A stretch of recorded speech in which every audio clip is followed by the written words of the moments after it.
32.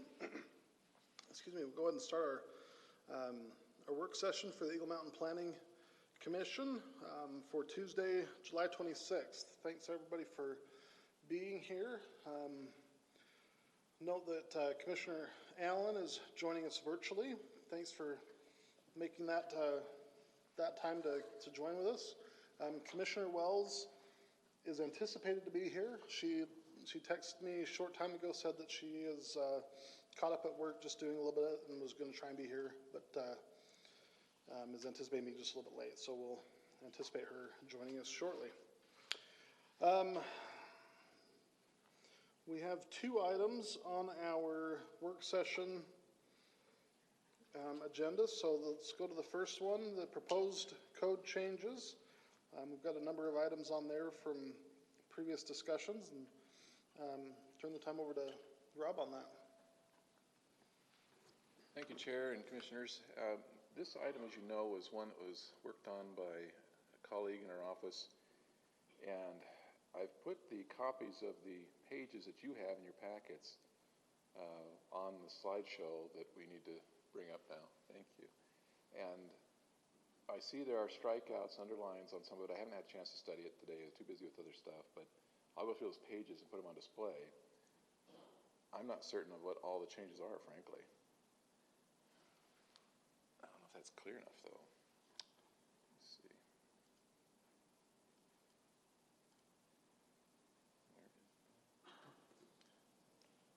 I think if you put that into present mode. Yeah, that's what I'm trying. Where's that again?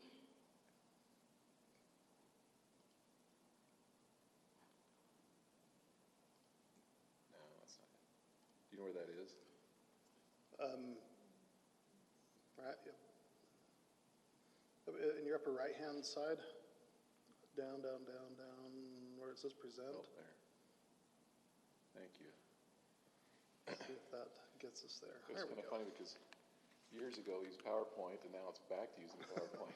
I'm trying to remember everything. Let's go back down to that. Now, David did summarize the extent of the changes, or the nature of them rather, indicating that your talking points are respecting accessory structure square footage, being limited in certain zones to 10 to 15% of property size or building footprint. It's probably building footprint. Deleting conflicting distances of street lights is just a cleanup, and amending 1 and 2 family architectural requirements to comply with state code.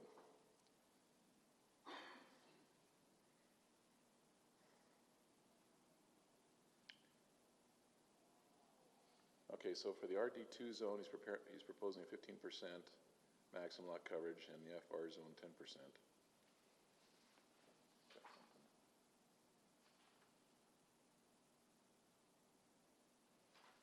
But yet,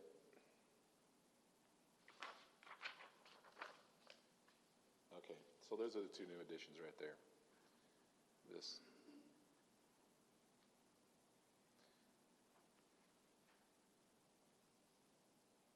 And then he's given an example of, I think, maximized how that would look on 2 different building lots. And you can see the ghosted in footprint of the accessory structures, just to give you an idea of scale relative to the dwellings, the houses there. Street lighting, I didn't see any corrections on here other than on the 3rd page where he's got strikeout and underline. And this is to try and bring that section into agreement with another section so there's not a contradiction. So that effectually, I think we were reducing from 3 and 600 down to like 250 to 350 or so, something of that nature. But the standard where the streetlights would be more frequent is the one he was, I believe, using or favoring. My understanding on this, Rob, was that this was just conflicting with another section of code. I think it's the 15.10.390 that it's referenced there that had, I think, yeah, like you said, the 250 and 350 or something. Yeah, as opposed to the 300 and 600. From my conversation with Dave regarding this, excuse me, that as a city, we've been operating out of that section of the code for the shorter distance between the street lamps or street lights. But just found that this section conflicted, and so it's to clean up and bring that into compliance or into conformity. Okay. And then there was mention of, I don't know if you were able to talk to him or not about this, but the architectural design standards. I'm not sure, candidly, what has been changed in here. I think Aaron had a question about the prefabricated metal carports as to their ability to be prohibited.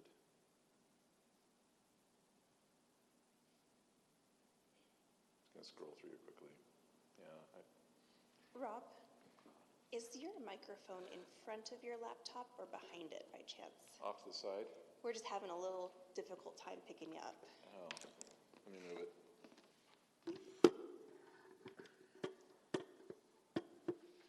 Is that better?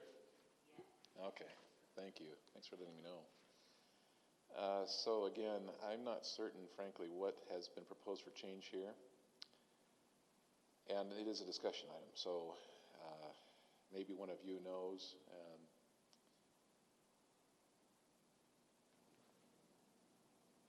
We already clarified that the architectural standards don't appertain any longer to single-family and two-family, or in other words, two-unit townhouse structures.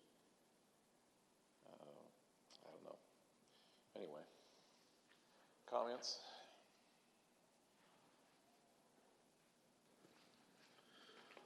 Thank you. So we've got a few different codes that we're looking at on here. Any questions, any comments, any from any of the commissioners on these items? And Chair, if there's a question mark on some of it, there's nothing wrong with also having this as a discussion next time, as you know, of course, and we'll have the strikeouts and underlines prevalent there so that it's clear what's being proposed.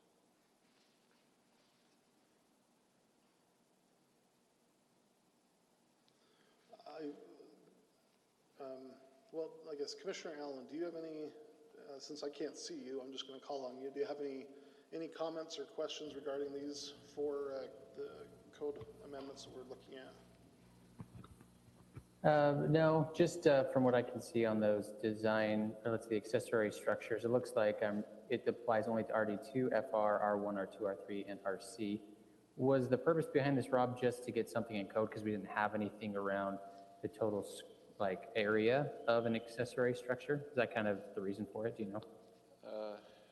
Chair and Commissioner, I think so. But the science or subjectivity of that particular draft is something you'd have to ask Dave about. But that was the idea, that yes, there probably ought to be some kind of control on that. And it's not always that there's a magical number. It's just basically what, in the end, the decision makers like yourselves agree on is a somewhat fair number, appropriate number to use for these kinds of controls. Dave and I looked at a particular setback issue and especially coverage issue that a detached accessory structure had in another city that I'm familiar with. And you had an old farmhouse backing up to, well, not brand new, but a relatively new, nice subdivision, detached single-family homes. And that particular property where the farmhouse was given permission by the city before we changed the code to mimic what Dave is proposing here, effectually, to have a two-story building that was 10 feet off the rear property line and had 6 garages, 4 standard 2-car garages, and in the middle 2 RV bays, again with full second story. And of course, neighbors that were behind that, who were accustomed to seeing over the fence and at least some trees and maybe the mountains, et cetera, as you'd expect, were not happy with the presence of that gigantic structure way out of proportion to the farmhouse sitting on the property. It was like sticking an old Monopoly hotel building right next to one of the little house icons. But again, why those zones and why that much? Again, that's a question for Dave to help understand the situation.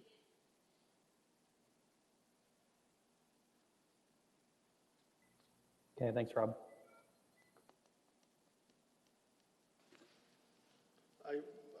Just a couple of comments that I have in regards to this one. I mean, looking at, from what I was looking at, if I'm reading it correctly, that there was the maximum size of the accessory structures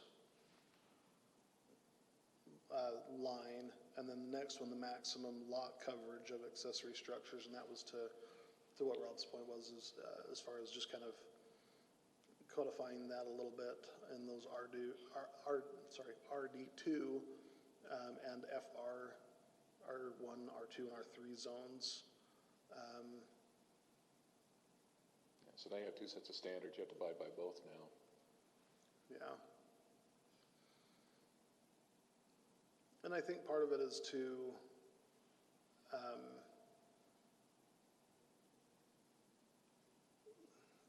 prevent somebody from going in and having multiple structures that they build in their backyard or around their property, so that we don't end up with, like you were saying, some kind of a massive garage or multiple garages, or a garage and a second home or a shop or something like that. So and two, Chair, Commission, one of the things that you could consider if you were mulling over this and whether those numbers are appropriate, those zones are appropriate, et cetera, is just maybe give feedback to Dave on whether or not the principle is okay with you. The idea, besides the maximum size of any given accessory structure, do we want to have some kind of lot coverage control to some extent or other in certain zones or not? So at least is the concept okay? And details will be ferreted out later. any other comments regarding this particular code change we're looking at? Commissioner Bergner?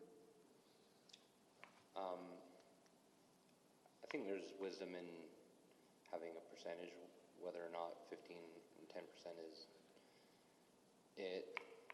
That's a debatable thing, I think, but I think there's good wisdom in that. I think one of the things with all of these that would be helpful, just like on the one that was addressed with the streetlights, is if we could particularly see the red line type of notation in there, just to kind of help us, because I'm flipping back and forth between the code and what's in here, and it's just a little hard to follow exactly what the changes are in each of these. I don't have any problem addressing each of these. I think there's arguments to be made that each of these need to be kind of tightened up in different ways or clarified in different ways. It's just hard to tell with some of this exactly what has changed. Right. And he may have sent it with the track changes on or something that didn't come through, so I don't know. But anyway.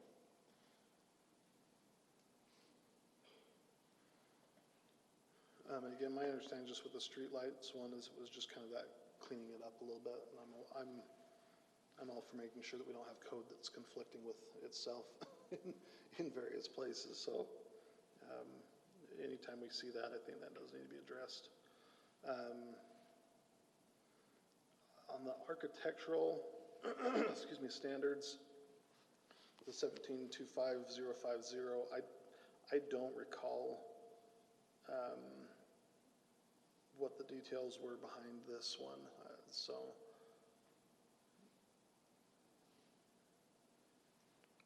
And then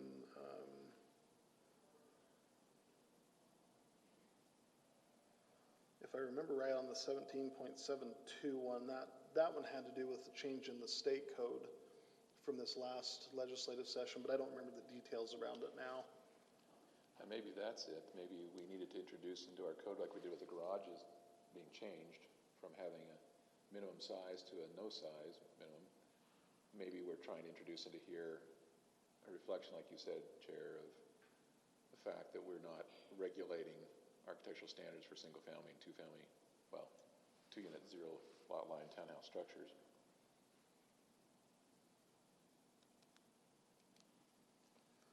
Or duplexes, looks like. I seem to recall something some detail about siding specifically. It may have been an issue, but I don't know. Without red lines, I can't really. Chair, so I can view the red lines through the back end, and on the screen that you're looking at right now, the second paragraph, for the purpose of this section, that is an addition, and the very last sentence at the bottom, aluminum siding is prohibited, that is an addition. There are no other red lines that I can see. Sorry, say that second part again. Where's it at? The very last sentence on this screen, aluminum siding is prohibited. And so, is it the first sentence of the second paragraph, Leanne? Also? The entire second Entire thing? paragraph. Okay, so it's like we were just talking about, and then it's also just restating what's in the definition section of the code, basically, but putting it in this area to help those reading it to understand there's a distinction between single-family or two-family and multifamily.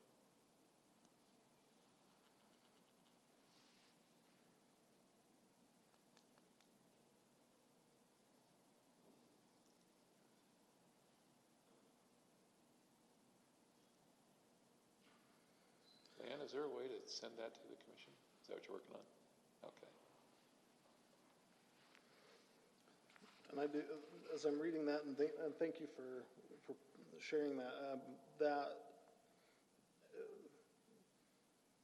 that does, as I'm thinking about it and rereading it again, I believe it is that's from the state, from the legislative change that prohibits cities from regulating design standards for multifamily.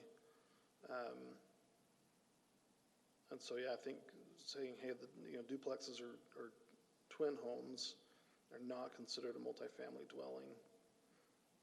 So the design standards are not,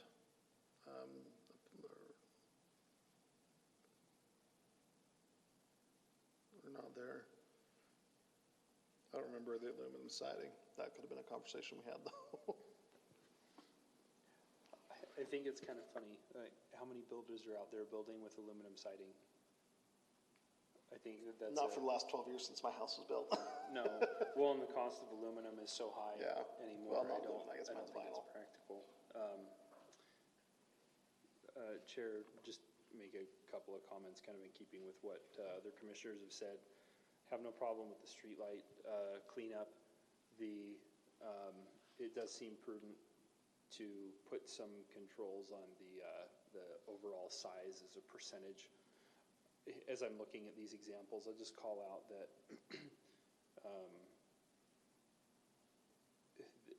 I would kind of like to see more than 2 examples.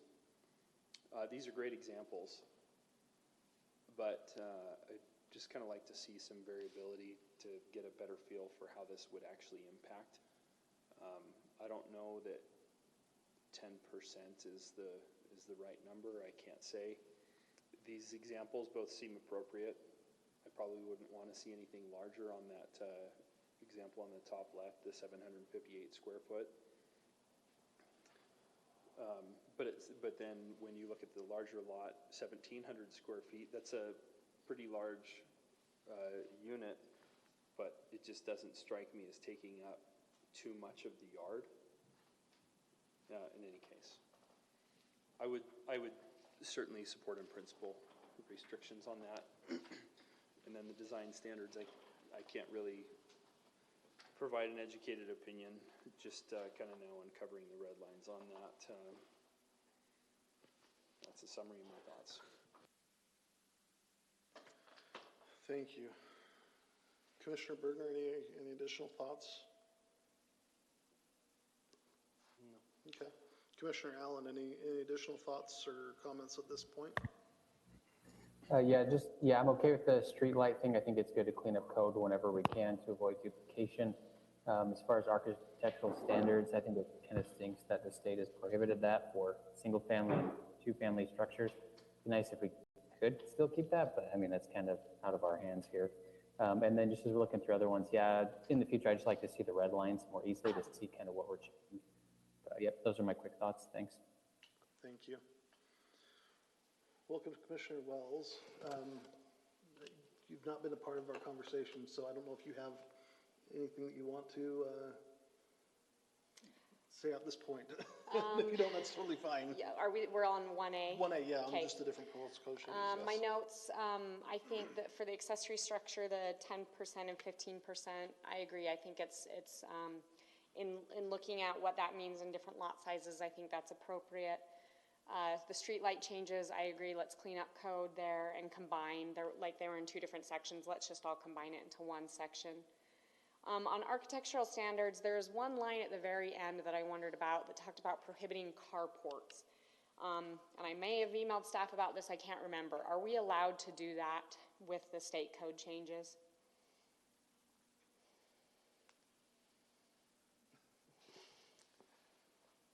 Chair and Commissioner Wells, that's a good question. Okay, that would just be my only comment there. I mean, I would be supportive as long as state code allows it. That we prohibit them? Yeah. And this is for That seems to be it's our current standard, so I just wanted to make sure that that was still allowed. Okay. So carports for multifamily. I think it was for the single family section, where, you know, we talk about the preference, right, instead of you have to. Oh, okay. Yeah, the very last line in section F. And then those were all my comments. Thank you. So, okay, for this one, I would say let's move forward the street lights. I think that seems to be just clean up, and I think we feel good about seeing that and make sure we have the red line on that for our next meeting as an action item.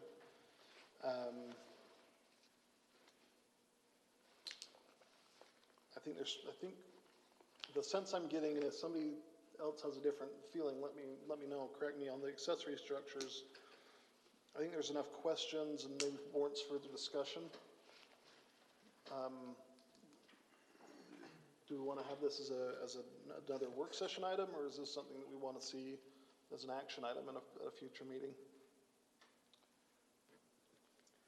Chair, I would say I'd be amenable. It seems like there's consensus that it's something worth consideration. There might need to be more deliberation on that, but I would support seeing that come back as a proposed amendment, which we could discuss as long as staff understands it might take a couple of at-bats to get the final draft language. That's my thought. Any objection? We have strong feelings a different way on that. Commissioner Bergner? I would just add, it would be interesting to see a couple more examples too, just of the 10-15%, just to kind of clarify what that would look like in different units as well. Agreed. So I guess the other two, the architectural standards and the multifamily design standards, similar thoughts on that, to see proposals and with red lines and knowing it may take us a time or two to go through that. Okay. Is that clear as mud for you, Rob?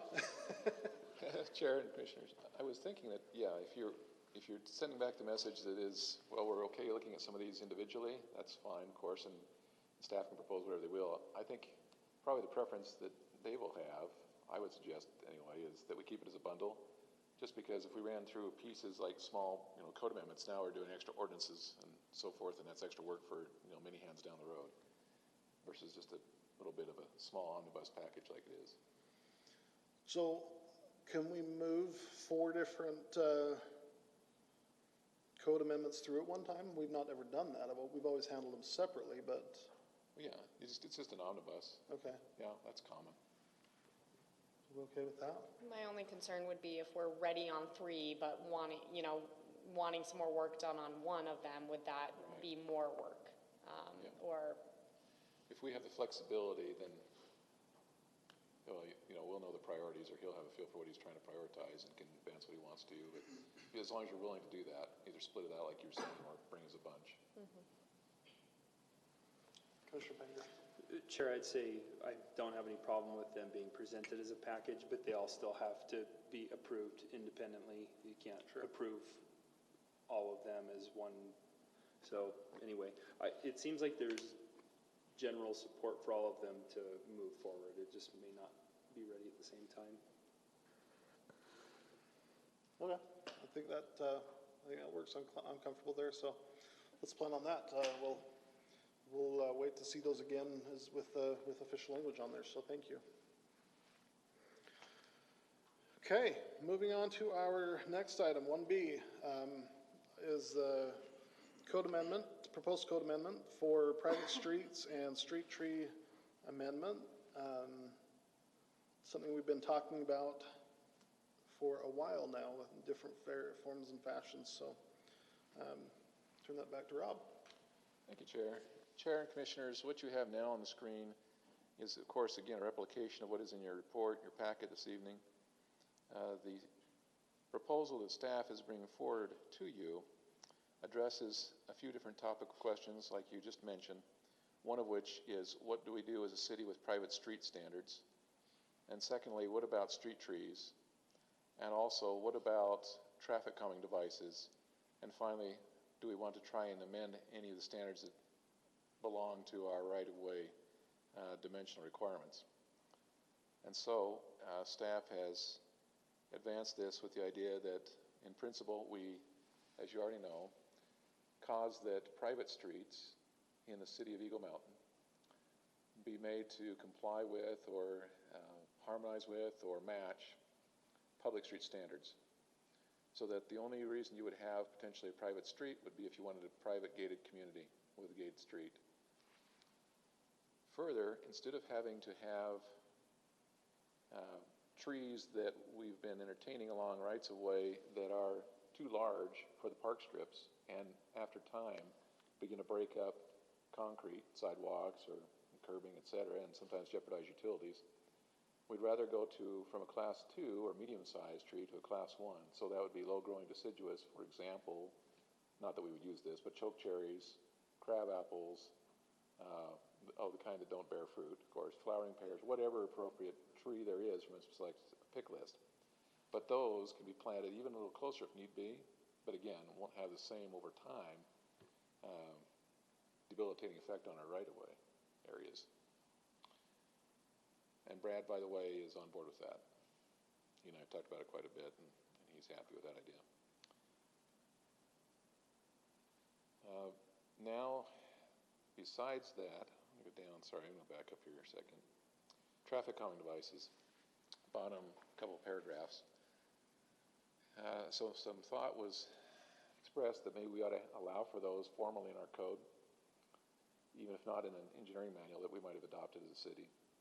And they would perhaps follow a certain type or kind, but excluding others. So, for example, in the last paragraph, you've got opportunity to have chokers, or you could have some bulbs in the street. So, in other words, your right-of-way, your travel-way rather, might, do this kind of a number a little bit in some places, but not have speed humps or speed bumps unless on a private street.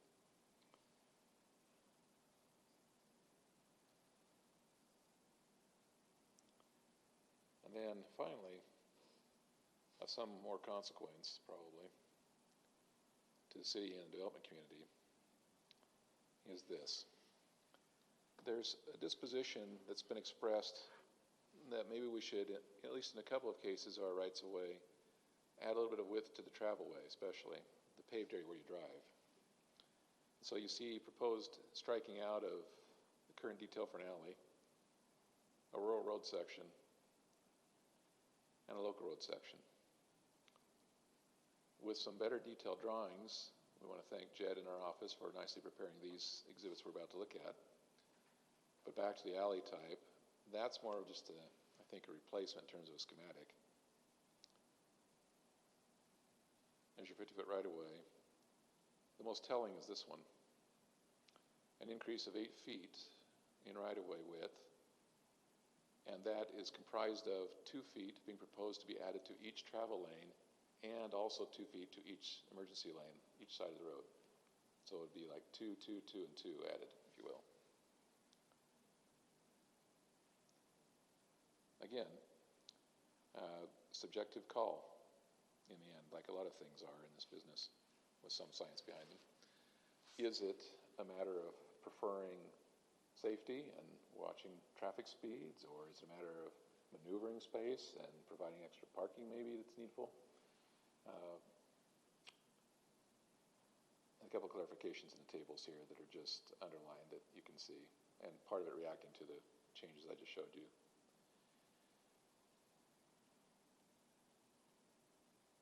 We have a small work group that has been looking at these standards, and you've got three staff members on there and a couple of council members, and we're still deliberating a little bit over some of these numbers, of course. You received, I think, today 2 emails from the director, Steve, and he had some commentary about, or opinions about the matter.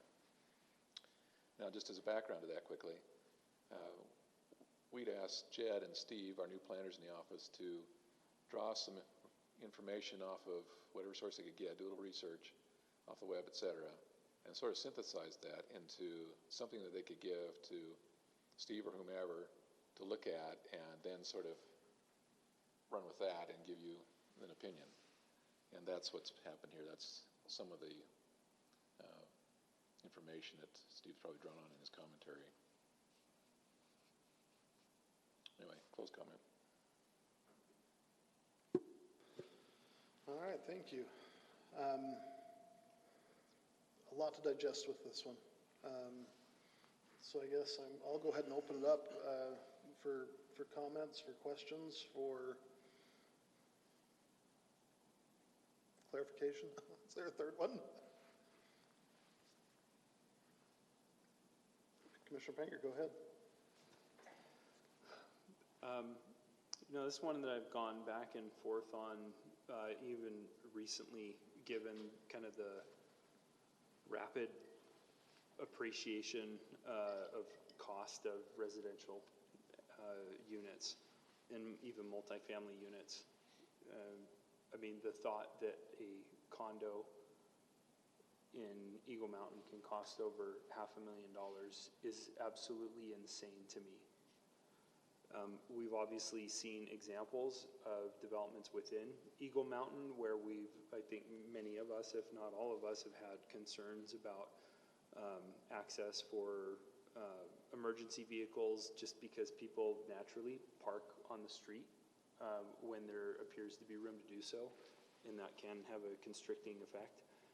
So the snap judgment is we'll just make it the standard street requirements that we have for all development, even for those multifamily private roads, and then problem solved. My concern is that it increases the price of the units because you'll naturally be able to fit less units, which brings up another point. I don't think the street standard should be, we just call them private just so that we can reduce the standard and save ourselves on cost. So there's a balancing act that comes into play here for me, and I'm generally supportive of increasing the standards, but what I lack the expertise to understand, which is why I am curious what specifically what conclusion staff has drawn, is it reasonable to increase the standards to our standard street width, excuse me. So I'm generally supportive, still somewhat concerned about the increase in cost to residential units. Thank you. Other comments? Commissioner Wells? I can push the button.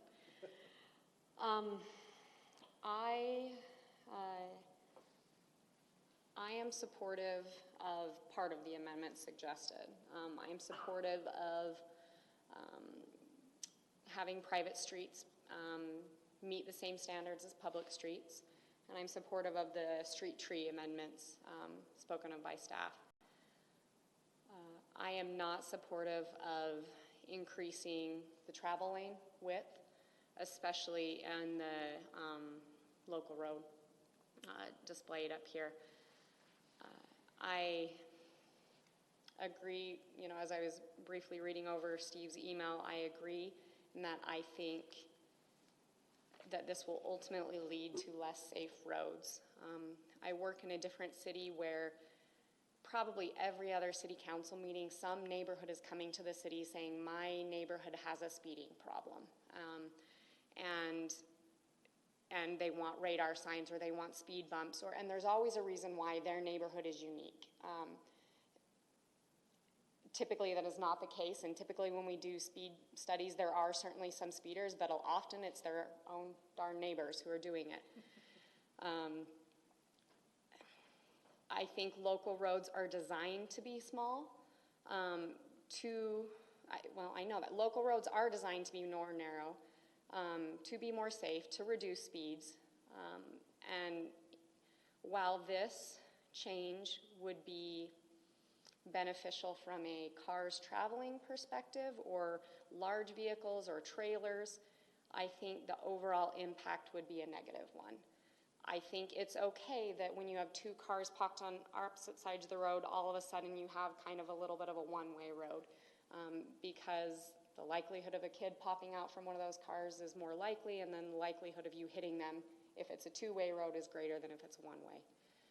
It's inconvenient and it causes issues, but that's what local roads are just designed to be, and I'm not interested in increasing the overall width. Thank you. Commissioner Bergner. First, I just had a question for clarification. As you were talking about the speed humps and bumps, you made a comment about private roads. The way that this is drafted, it seems like private streets would have the same standards as public streets, so they would be prohibited in that sense as well. Is that correct, or am I looking at this a little bit off?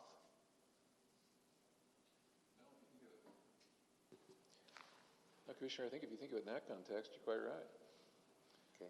When I mentioned that, I was thinking in terms of, the composition and their right-of-way width, et cetera. But yes, if we enforce it in that fashion, yes. But it is more typical to see those kinds of calming devices, on those kind of private roads. Yeah. And the other question is, if we wanted to have our own standards for private roads, we probably should make a distinction between those and service drives, or in a sense like alleys that multifamily buildings use quite often too. Okay. Because there's a distinction between those two things. So, listening to the comments and everything that everyone has made and weighing certain things, I think in general, as a society, we do tend to get more privilege as time goes on and as we live a life that's pretty convenient. And I think these roadways are one of those places where that argument comes up with us as people, like having that little inconvenience of, less than a minute in a lot of cases, just getting through those neighborhoods. I think it's something we have to live with. As I think about the public safety side of this and some of the comments that Steve made in his email and the study that was done there, I would much rather my kids grow up in a space where people slow down, and that's having faith in people still following, not going through that one little tight area. But I would rather them have time to be able to stop and not hit my kid if that was the case. And I think this is one of those things that maybe we take a little bit different look at this, step back a little bit. And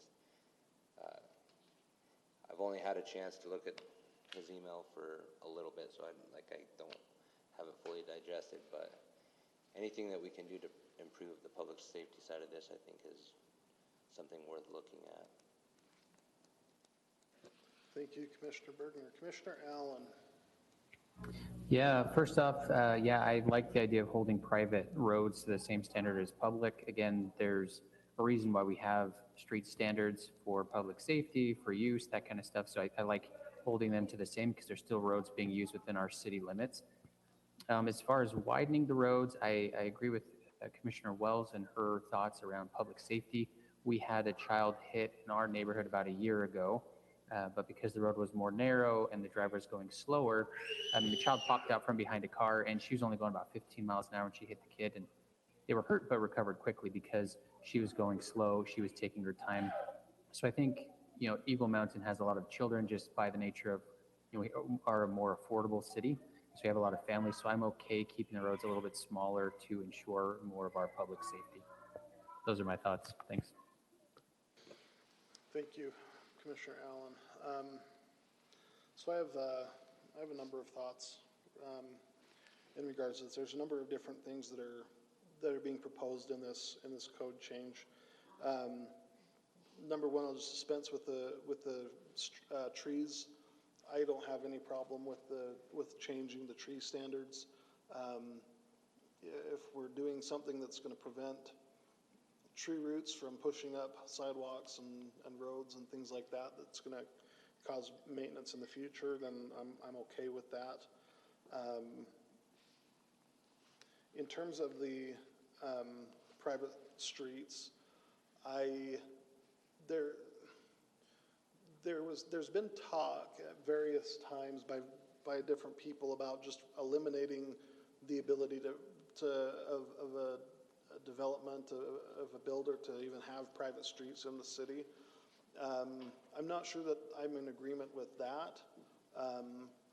However, I do think that we need to up the standards of the private streets to allow, if somebody wants to come in and do some kind of a gated community or something like that, by all means, go ahead, as long as it fits within the other, areas of code. But I think that we also need to protect ourselves as a city, knowing that at any point in time, for whatever variety of reasons may happen, the city may be required to take those streets over at some point and maintain them and plow them and do all of the other things that need to be done. And if we're dealing with some substandard roads or extremely narrow roads, we cause ourselves as a city a lot more problems. So I'm okay saying, private streets are fine, but you've got to build them to the public street standard so that in the hopefully unlikely but possible event that the city does have to take those over at some point, then we can maintain them.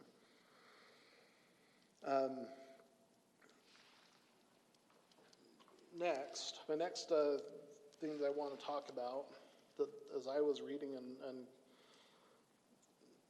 had some thoughts on, is it's on page 2 in our staff report. It's under the 16.35.070 streets and street systems, letter L, under traffic calming.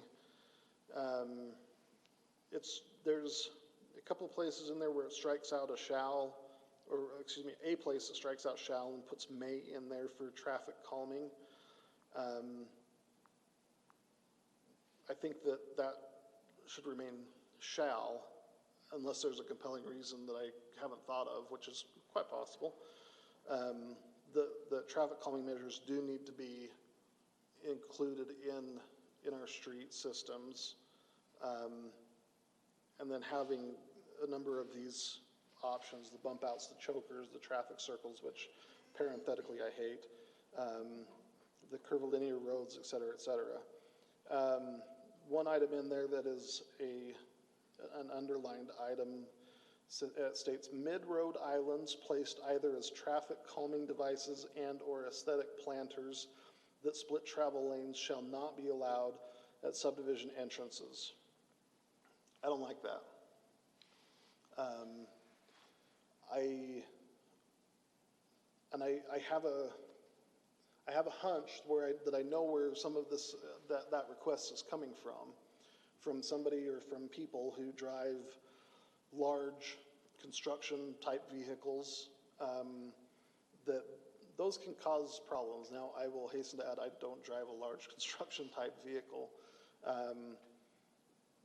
But I think that some of those, and I'm not saying that every place has to be, and I had a conversation with Steve earlier today, and I talked about this specific line to him, and the thought was maybe we, you know, if we were doing a mid-island, a split there, perhaps it does get pushed back a little bit off of the street, you know, off of coming on from like a Pony Express or a Ranches or a SR 73 or something like that. But to prohibit it completely, I can't support that. Perhaps a redesign would be in order, but like I said, prohibiting it altogether, I don't know that I agree with. The next paragraph that talks about the traffic calming design elements. I know our street people and our people that drive the snow plows if and when we ever get snow again, and bless them, thank them for their work. They hate speed bumps. They hate the gutters and the things like that. I'm not sure that I'm on board to prohibit those from being included, from being an option that's available to the city to use if we have a particular area that there's nothing else that we can do. Along with that, and the way that I read this, and perhaps I missed it, there are, and I meant to do some searching and send this to staff to include on some pictures, and I didn't. I got busy with other things. But there are painting mechanisms that we don't use in Eagle Mountain, and I don't think that we use for the most part around the state, and I don't know why, but that give the illusion of having some of these speed bumps and different things, that I think that if we were to do those, to utilize some of those things, maybe to be a leader in the state with doing some of those types of design elements on our streets, that might be something that helps and is more forward thinking, and then we don't have to do speed bumps and things like that. Okay, so those are some of my thoughts there. Now, on to the road width. I've gone back and forth on this a lot. When this was first talked about well over a year ago, I was all in on, hey, let's widen out the streets, let's make it bigger, let's make it so that we have places you can park on the side of the street, you can drive 2 cars down the street, you know, things like that. I use the example constantly. In my neighborhood, I park in front of my house, my neighbor across the street parks in front of their house, you can get 1 car down the middle of the street, and that's it. My kids are the ones that they're out there playing in the street. No matter how much I tell them, don't ride your bike out there, they just do. I don't know. I'm also the culprit where I put a basketball standard on my park strip so the kids can play basketball in the street, because it was better than putting it on the driveway for them. So I'm also the culprit of causing the kids to be in the street somewhat. Having said that, looking at, and I didn't have a chance to, I read through Steve's email. I didn't really get a chance to read through the report that was in there. I do worry about increasing the travel lanes as much as is proposed in this code amendment. On the alley, the only change that I can see, and if somebody else sees differently, there is no code change. There is no change on the alley widths, right? It's just a different picture. Chair, there's no change on it's just a picture, you're right. And on the next one, so the 50-foot, it looks like the change is actually diminishing the overall right-of-way by a foot from 50 to 49. It's just reconfiguring the internal numbers. So yeah, and that was on the rural one, on the rural street, the current code is 13 feet on the travel lane, 7.5 feet on the swale, and then the sidewalk is still at 8. Oh, sorry, the other way around. Is that right? Yeah, sorry, other way around. So up to 50 now. Yeah, so Versus we're 49. adding a foot. Yeah, We're taking a foot, we're taking 6 inches from each swale. So that's going from 7.5 feet to 7, and then adding a foot on the travel lane. right. I don't know that gives me a lot of heartburn, to be honest, on the rural street. And along with that, I'll say, I don't see a lot of rural streets being built because these are going to be in places like Cedar Pass Ranch that are more rural by nature, by design, larger lots, 5-acre lots. And we just don't see a lot of 5-acre lot subdivisions coming in. We see some subdivisions that have 5-acre, a couple of parcels on there, but. So the rural street, maybe I don't know that I have a lot of heartburn on. The local road, I feel like that it's too much. The current travel, in the current code, the travel lanes are each 10 feet wide. And then the emergency lane, or let's just be honest, what we get parking is 4 feet wide. I'm not sure that I understand or have a good grasp as to why we need to add 2 feet to each travel lane.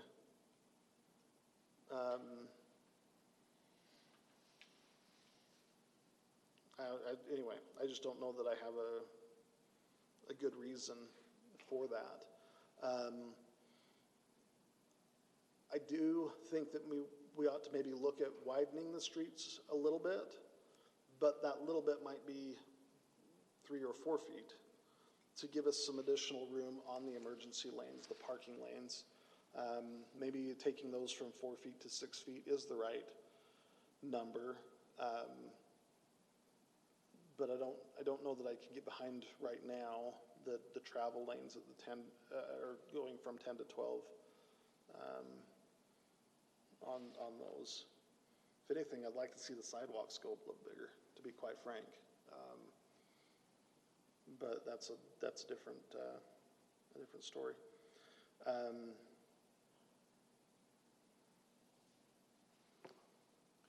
Those are some of my thoughts.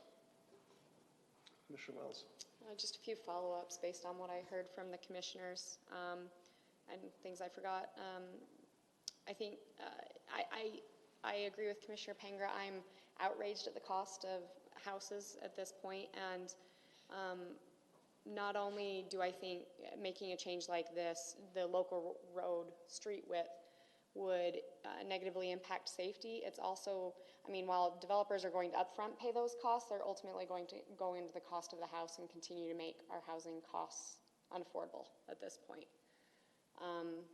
I agree with Commissioner Everett, and I would say if council does decide to increase the right-of-way on local roads, especially to this level, I would strongly encourage them that while at least I on the commission disagree with that choice, that traffic calming measures have to stay in place. They can't be the shall, they have to be a may.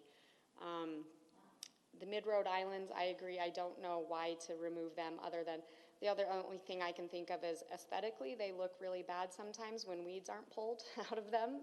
I know the city struggled with the maintenance contract this year. But you can also just say we're not going to water in those areas. Speed bumps, I think it's going to be extremely rare where those would be a good idea. But I can see your point. Do we want to completely prohibit them in code? Maybe not, but maybe say it has to be specifically approved by staff, or make it kind of a higher standard as to when those would be appropriate. Thinking about private streets a little bit more, I was in Silver Lake the other day picking up a friend at a home, and I agree, it's horrendous, some of those private streets, how narrow they are and how scary they are. We have a normal car, getting down there was hard, let alone an emergency vehicle, and so I absolutely see the need to change there. When Commissioner Allen made the comment about a child being hit, it's kind of scary how common that can be. My child was actually, well, his bike was hit. He was, on a trail crossing a road. It was completely his fault. He is 8, and so judgment sometimes is lacking. And he went out into the road and a car ran into his bike, and luckily that car was going slow enough. It just hit his bike, nicked it and twisted the tire, so it was crooked, but he was okay, and I'm grateful he was okay. And that's why we want our local roads to be, to lean towards people not speeding on them. I agree with Commissioner Everett that I do think that the changes proposed to the rural street changes, I'm not overly concerned about there. It's really the local road one that I have my biggest concerns. Let's make a final comment from myself. And one of the,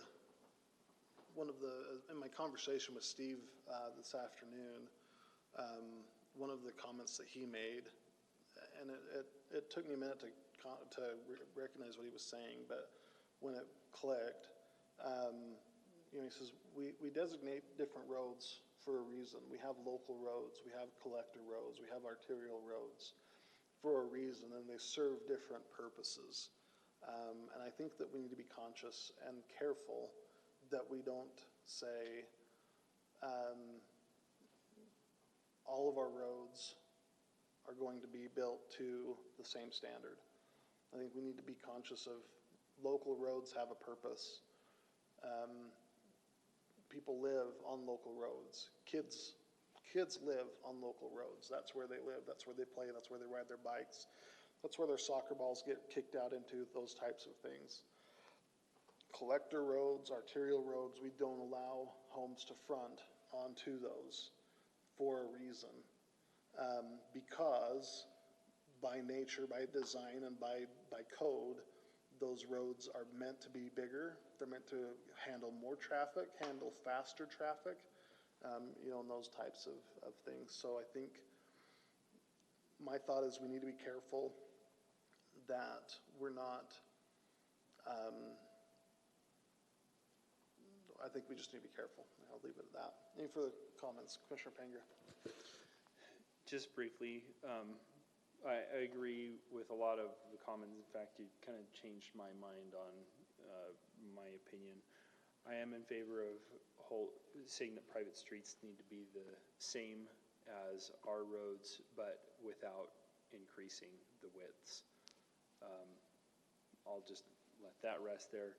Then just Commissioner or Chair Everett, regarding what you were saying about the medians, I can't speak to what staff was thinking when they put this in, but one thought about the planters that split travel lanes at subdivision entrances.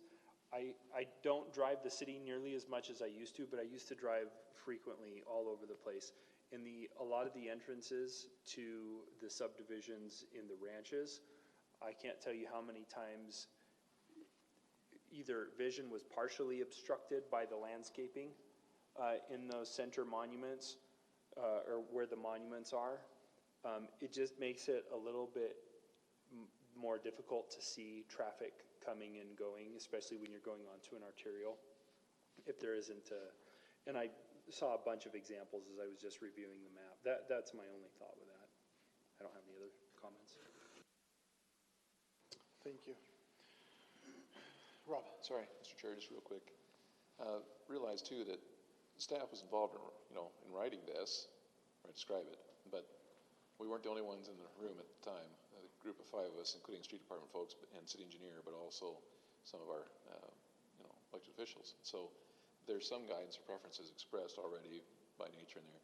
For example, though, too, this is a staff preference. The speed bump speed or gutter restriction, if you will, comes normally. You get the fire department mostly complaining about those, and they take those trucks over those things. They don't want to have to go through, over or down into those. That's the reason those are gone, and that's not uncommon to have that restriction. And the key point of making sure that the private roads, no matter what form they take in the end, that they are set up in such a way that if we do have to take them over, it's not going to be a burden on the city is the key point there, like I mentioned. Thank you. Commissioner Bergner, any final thoughts on this?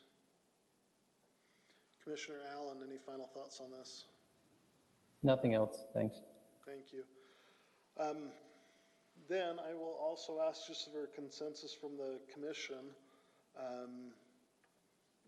Are we to a point where we want to see this as a proposed code amendment on a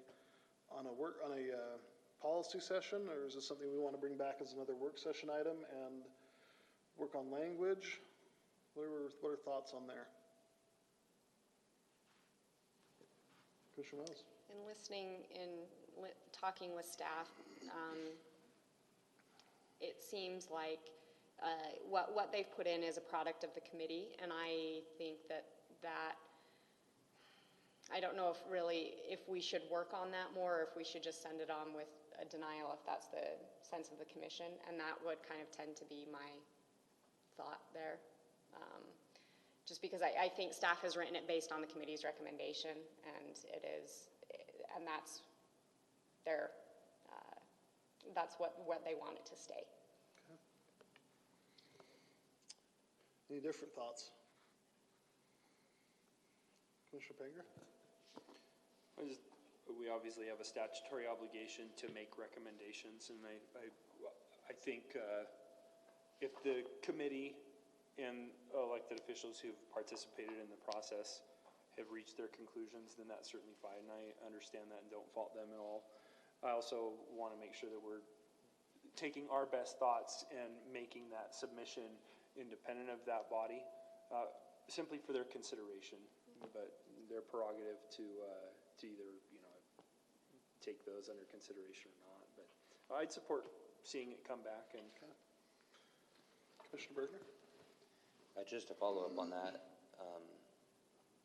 what's the most effective way to ensure that our recommendation is in there as far as changes that could be appropriate, while still kind of honoring the fact that they've gone that way? Because I'd hate for it to get to the point where we get it up for a vote and we deny it, because we're on a little bit different side as far as like local road standards.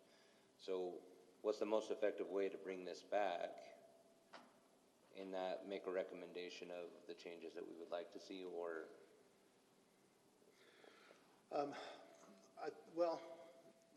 so to answer that question, I think the most effective way is just have it on as a policy item, and we make whatever changes that we agree to as a commission, and send a recommendation to the city council.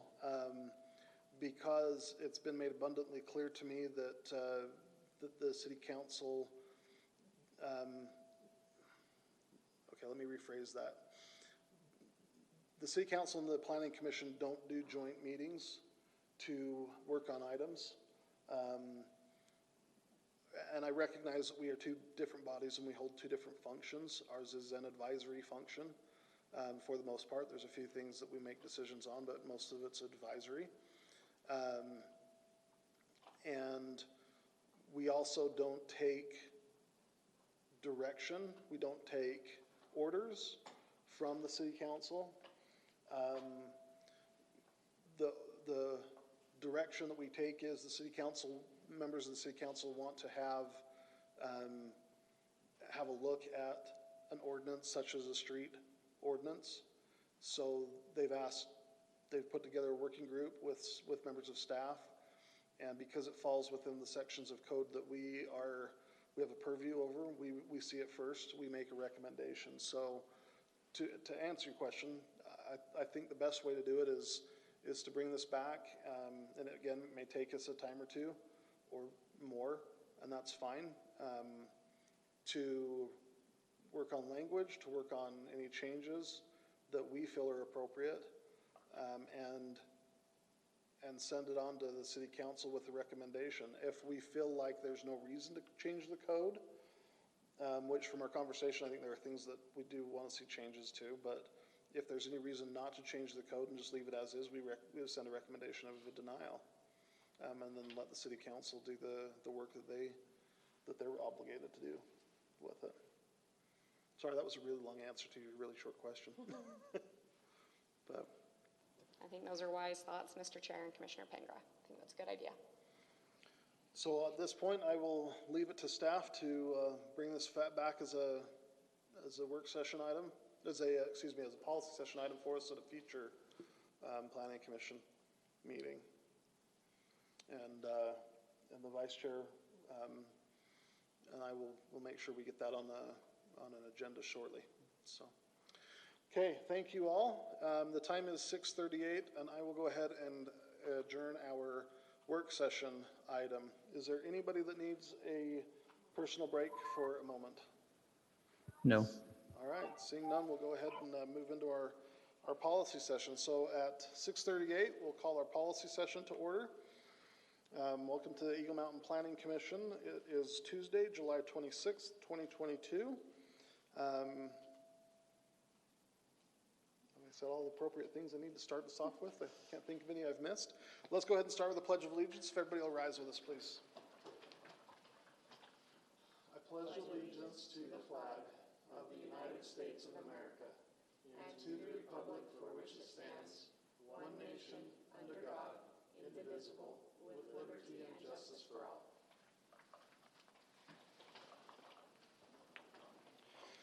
Thank you. All right. Any declarations of conflicts of interest that we need to be made for tonight's meeting? Commissioner Allen. None. Commissioner Bergner. None? Commissioner Pengra. None? Commissioner Everett has none. Commissioner Wells. None. Okay, thank you. Meeting minutes from our July 12th meeting. Any changes that need to be made regarding these? Go ahead and let's open the motion then. Mr. Chair, I motion that the Planning Commission approve the meeting minutes from July 12th, 2022 as presently drafted. Second. It's been moved by Commissioner Bergner and seconded by Commissioner Allen to approve as drafted. Go ahead and do a roll call vote. Commissioner Bergner? Aye? Commissioner Pengra? Aye. Commissioner Everett's an aye. Commissioner Wells? Abstain. And Commissioner Allen? Aye. Thank you. That's 4-0 with one abstention from Commissioner Wells. Just because I wasn't here and can't verify. Thank you. All right. Status report. Rob, do we have any status report from City Council meetings? Okay. All right. Move on to our action advisory items. Our first one is 6A is a public hearing. This is the Parkway Fields Phase C preliminary plat and site plan. This was tabled at our last meeting and back to review. So, Rob? Chair, thank you. Chair and Commissioners, as indicated, yes, back on the table for you to review tonight. Again, showing the property on the vicinity map displayed on the screen, remembering that it is the former Alt Farms turned Founder Square turned Parkway Fields project. The area that we're looking at, as a reminder, is that which is, in a sense, almost dead center in the project. It was purpose designed, master planned, and approved to take the shape, if you will, that it has as far as the preliminary plat is concerned. And the zoning assigned to the area, as we understand it, was MF1, which caters to townhouse projects, no more than 6 units per building or series of units attached. The actual plat, as you recall from our last meeting, is thus shown. And as staff understood, part of the reason for tabling last time was to have a full or a more full commission here present to be able to look at the design plans for the project, especially the orientation of the structures and some of the architectural elements, aspects of the same. In looking at this in terms of raw compliance with basic codes that appertain to the or belong to the MF zone, we found that their density ratio or count is acceptable per code.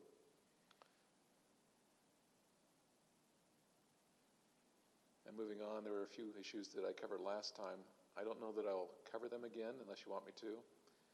But the long and short of the analysis was that by and large, they appear to be in compliance. They were There are some stated issues, though, that conditions of approval try and address, which focus on the need to enhance the architectural element count that the buildings have, if that's the disposition of the commission. Also, you have another issue to contend with, which is whether or not to allow for a lot of the front-loaded units, if I recall, a garage-forward theme or scheme, not atypical of what you see in a lot of homes or townhouses, but I'll go to that quickly now, where if you look at the bottom image, you see the front entry door recessed from the garage door.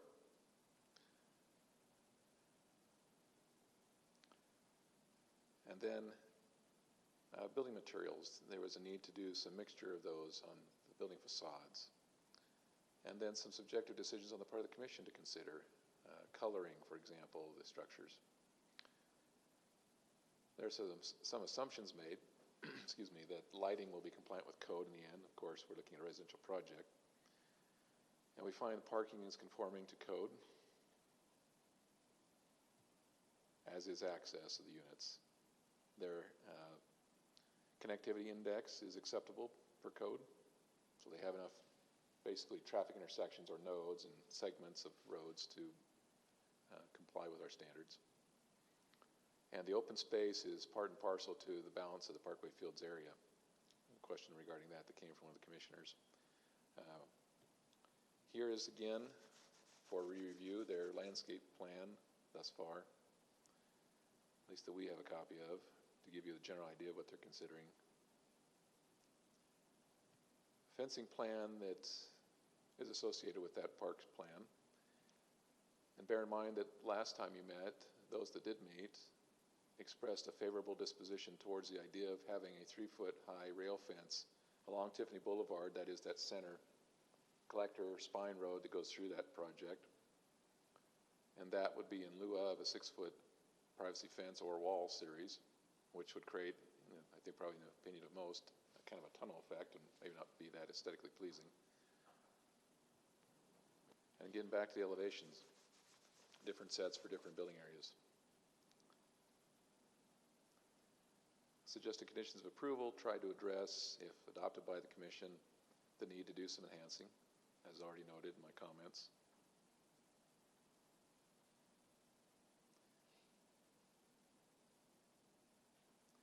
And now back up to initially what is probably one of the larger questions, which is, what do you think about the orientation of the buildings? The applicants informed me that last time after the meeting that this was their preferred approach initially in front of you, versus trying to do something a little different with some more rear-loaded units. Applicants representatives here can address that and the why for that. For now, I think that concludes staff's comments. We have not received, at least I haven't received in writing, any correspondence from agencies, departments, or citizenry regarding this project that I'm aware of. Questions? Rob, rail fence, meaning like picket fence kind of a thing, or the 3-foot? I'm sorry. Commissioner Wells, that's something we could ask the applicant what their Okay. design plan is. And then will you clarify for me, I think I know, just to make sure, the front-loaded versus rear-loaded on these. So front-loaded are along Tiffany, or sorry, rear-loaded garages are along Tiffany. Is that correct? Well, your front ones are out around the periphery. And the front ones. Oh, Sorry, so yes, along Tiffany, but also on this bottom. are the front-loaded? Our rear loaded. Rear-loaded, excuse me, yes, okay. And then the front loaded are all on this interior, or excuse me, on the interior The muskrat. lanes there. Okay, Yeah, muskrat, mountain goat, alder, and birch. okay. Thank you.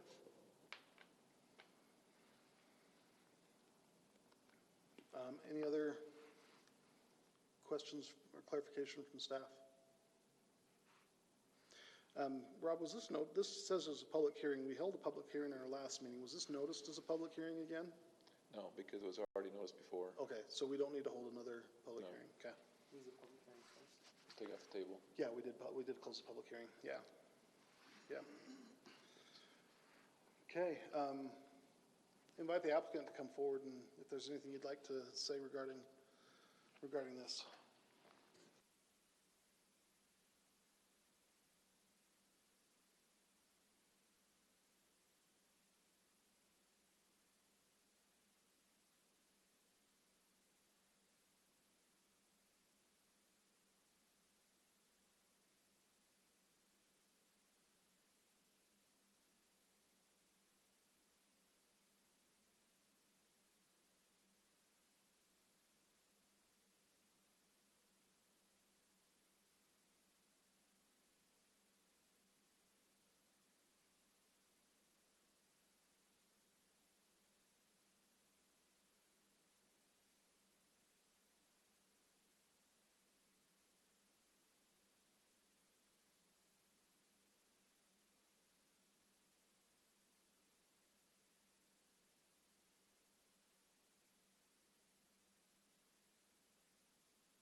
And then the other thing that I will clarify for Commissioner Wells is the fencing plan. Our motive behind the fencing plan there is that we accentuate the common areas and the amenities that we're going to be placing in the townhome areas. And we feel like that the 2-rail fence, it's a 3-foot 2-rail fence, not a picket fence, but a 2-rail ranch-style fence along that area would be the best way to accentuate those open spaces and common areas. And then the rest of the subdivision would be fenced in typical fashion with 6-foot privacy fence. And especially around our clubhouse, that we are going to build a clubhouse with a pool, and that facility would have fencing around it that would screen all the trash facilities and things, air conditioners and other mechanical units that we would normally try and screen from the public view. Can I ask you a follow-up on your fence? I think that absolutely makes sense. The one thing, I mean, of course, we want to encourage walkability at the same time. Like, where are your thoughts of where are you putting gates on this fence, for instance? Well, we're going to have openings and entrances at all the common spaces, because there will be sidewalk that connect out to Tiffany from those open spaces. So if you go, you can kind of see some of the sidewalk areas that will connect, and we'll just go ahead and put openings at all of those open spaces. And then in front of each building, there will also be some openings.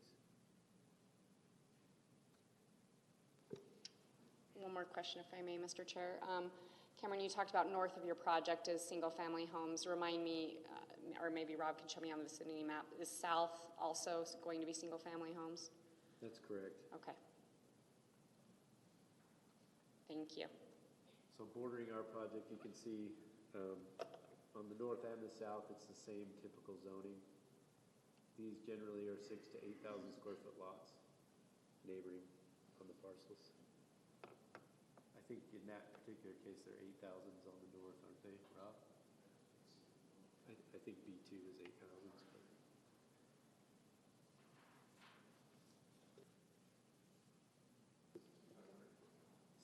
6,500 for R3, minimum, R3, yeah. but That's the 8,500 on the average. Other questions? Commissioner Bergner. Just clarification from last meeting. So a couple of other items that we talked about is the design elements in most of the units, and you were willing to make some of the adjustments to mainly the rear-loaded ones, right? And then you're asking for, with the garages that are front-loading, for the articulation part of it, we're pushing that back. You were asking for them to be with the frontages that we have kind of displayed here, right?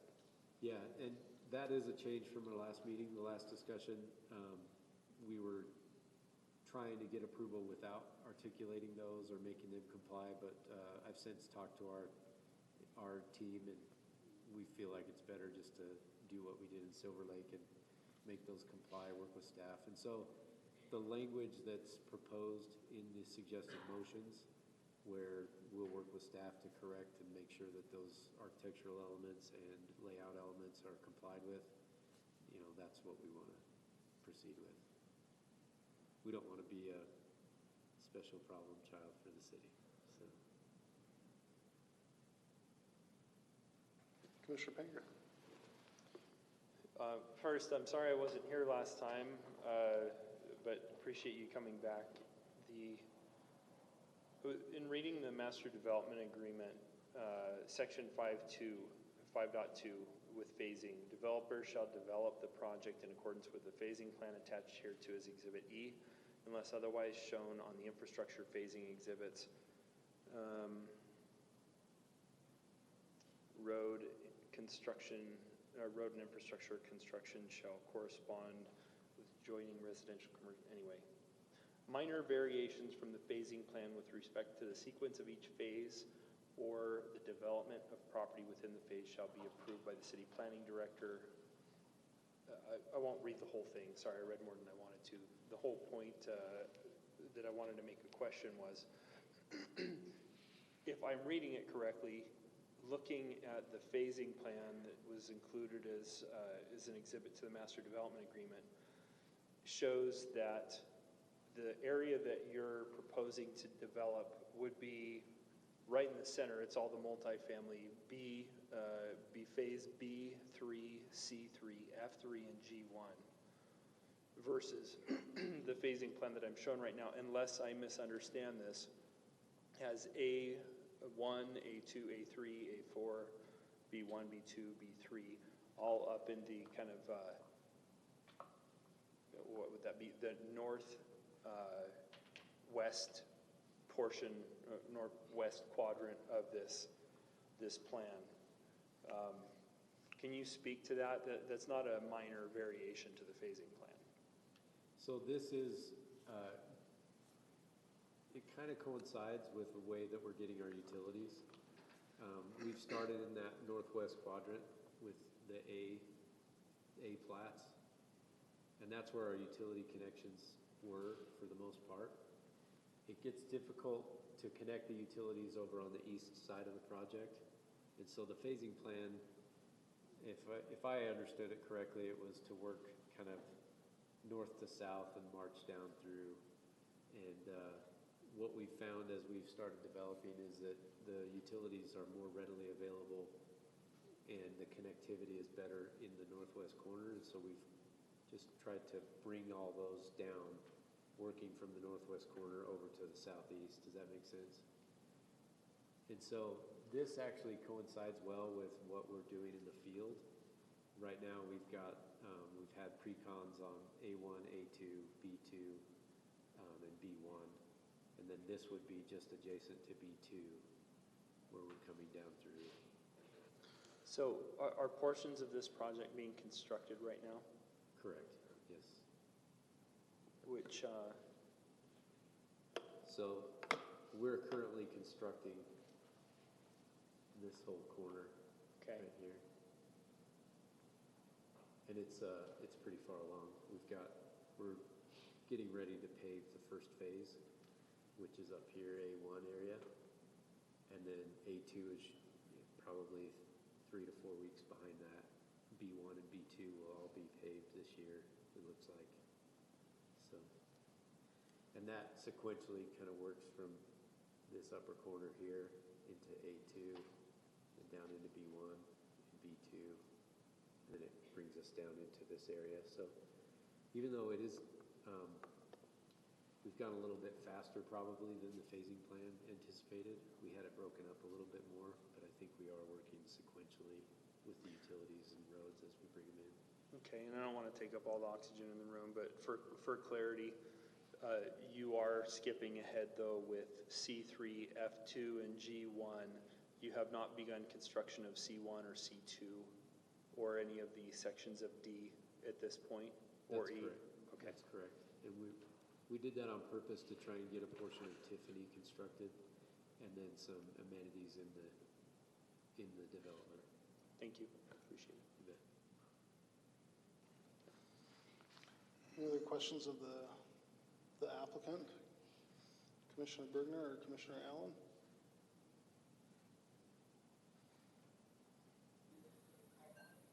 None for me, thanks. Okay. All right, thank you.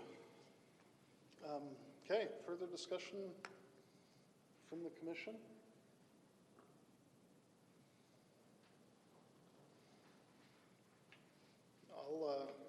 I'll start. Rob, could you go back to the elevation picture? Thanks. So I guess for the benefit of Commissioner Wells and Commissioner Pangra, who weren't with us last time, my concern, well, some of the concerns that were brought up in the staff report, one regarding the fencing along Tiffany and having it kind of as the 3-foot split rail. I have no problem with that. I think trying to visualize it in my head, you know, I can see what the idea is and it makes sense, and I think that works in that area. And then with some of the architectural details that Commissioner Bergner had talked about and the coloring and things like that, the applicant had told us last time that their intent was to comply with that. They've done quite a bit within the city. We've seen what they've done. I don't have any concern that they'll comply with that. I think it needs to be have as a condition in there, just so that we've got it covered, but I don't have any concern with that. My concern, as should shock no one, it comes back to the elevations and dealing with front-loaded versus rear-loaded garage products, particularly where we're going to have front-loaded and rear-loaded on the same street, fronting the same street.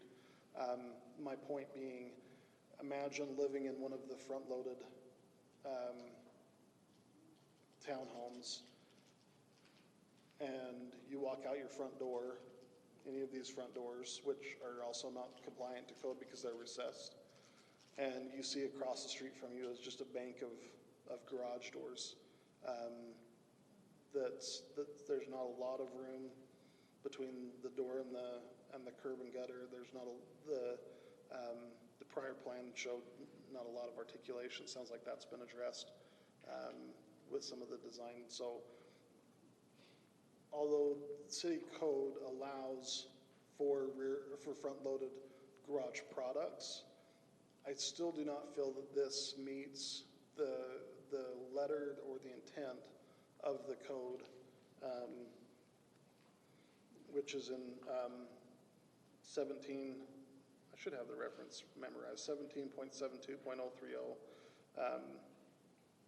section C, the last part of it, that if garages are placed on the front facade, they shall be staggered and set back so as to minimize their appearance from the street. Garages shall never dominate the street-facing facade of a building. This product has been built in Silver Lake, and if you want to see what it looks like in reality, drive through the Silver Lake townhomes, or is being built currently also, and you can see that my feeling is, and this is my interpretation, that the garage does become the dominant street-facing facade of the building. So with that, if we were to make a motion, if I were to make a motion, and I'm not making one now, but I would want a condition that's included in there that this section of code is followed for the townhomes, or a recommendation of denial.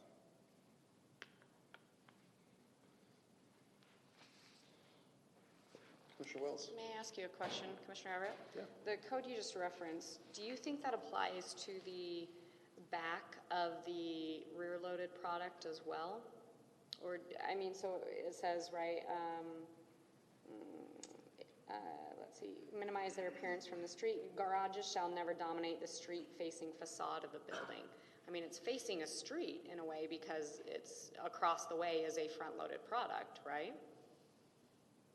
Are you thinking about just for the front-loaded or the rear-loaded as well? The way that I've always read that and interpreted that, and I actually thought about that today as I was kind of going over this again, was the way that I've always interpreted it is specific to front-loaded, because typically a rear-loaded garage is going to be on some kind of an alley, and you're going to have rear-loaded garages facing rear-loaded garages.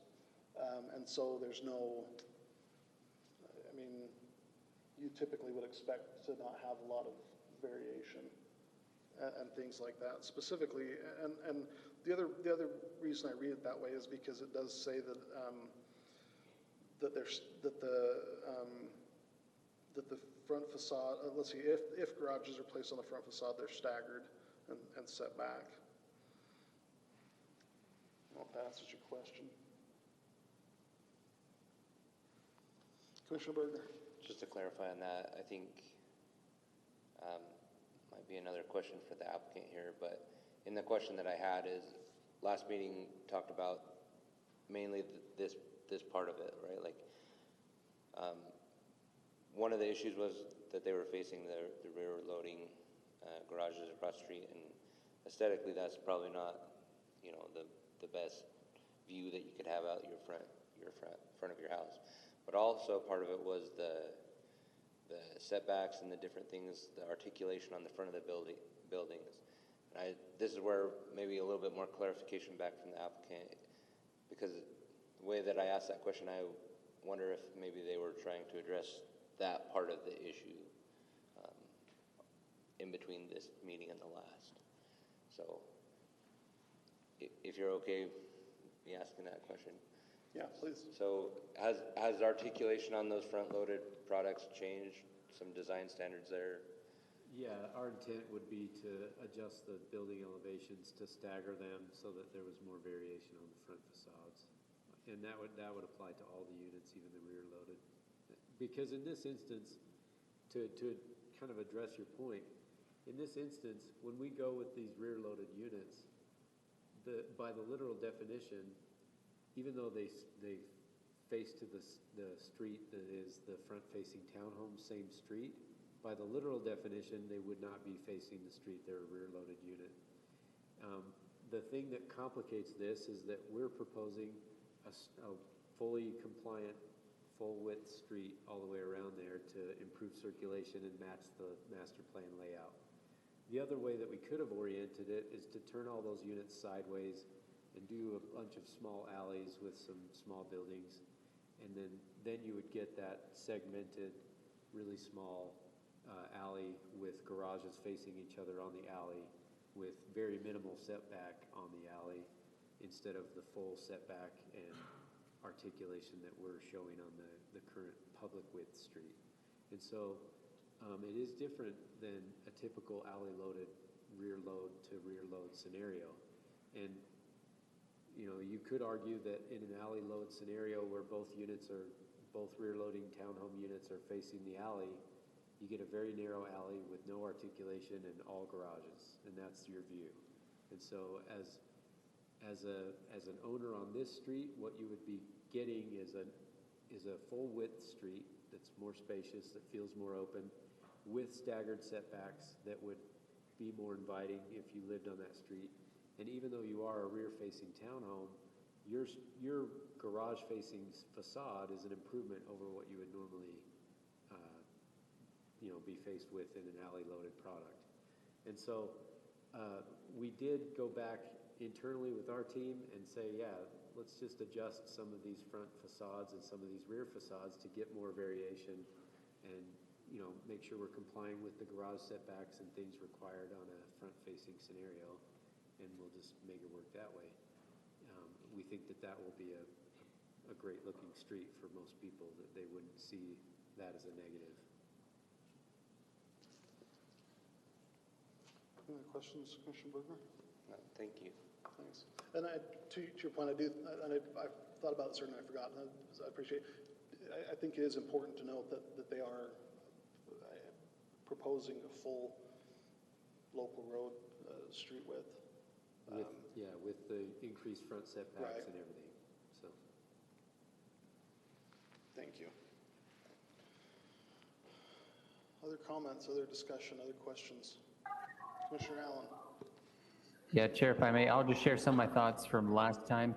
I was okay with that fence, 3-foot fence instead of the 6-foot fence, because it allows those townhomes to have more of a front yard. Otherwise, with a 6-foot fence, it would be more like a backyard, kind of being closed down like that.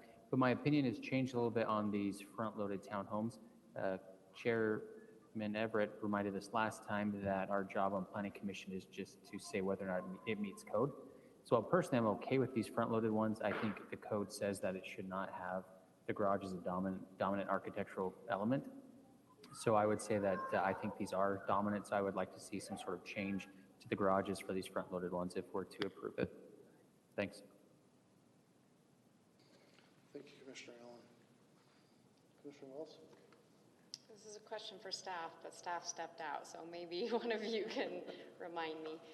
At one point, we had in our code that you had to have a man door on the outside of a garage for rear loaded. Is that still the case?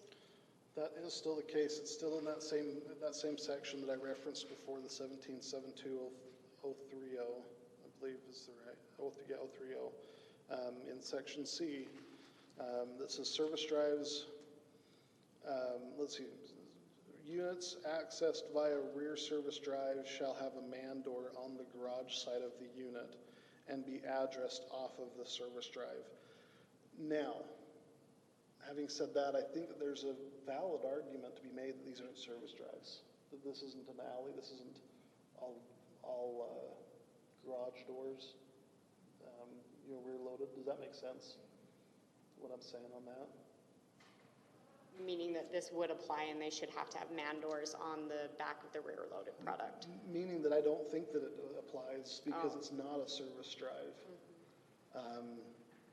which is still an area of question that I have is, does the fire marshal still want the man door requirement, or is that something that we have in code that actually is obsolete and we're just ignoring completely?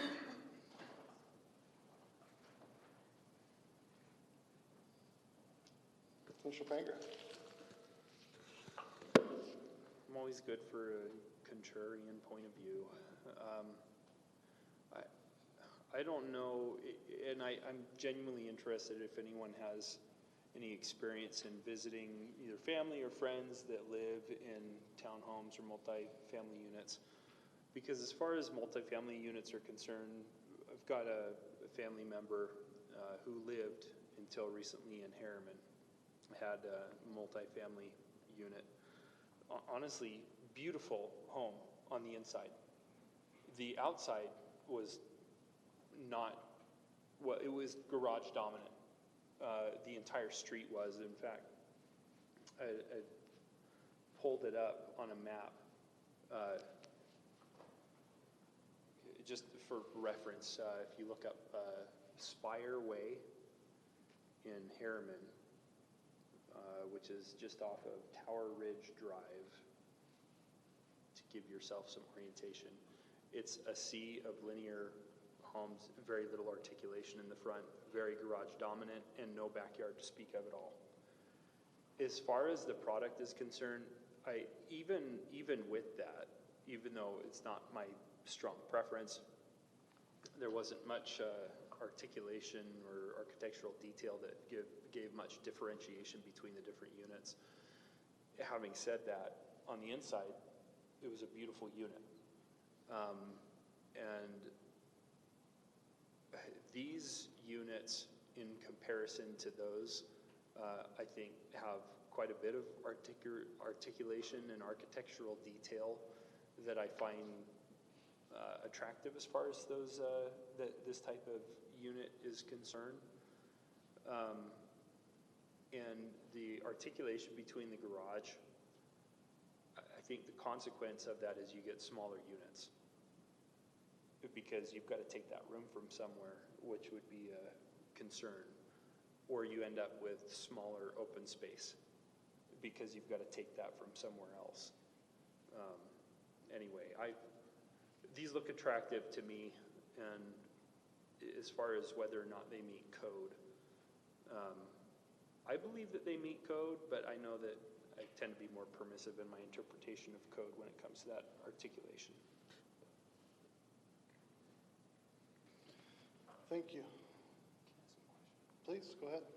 One question for the other commissioners. Did anyone else have any questions or misgivings about the phasing?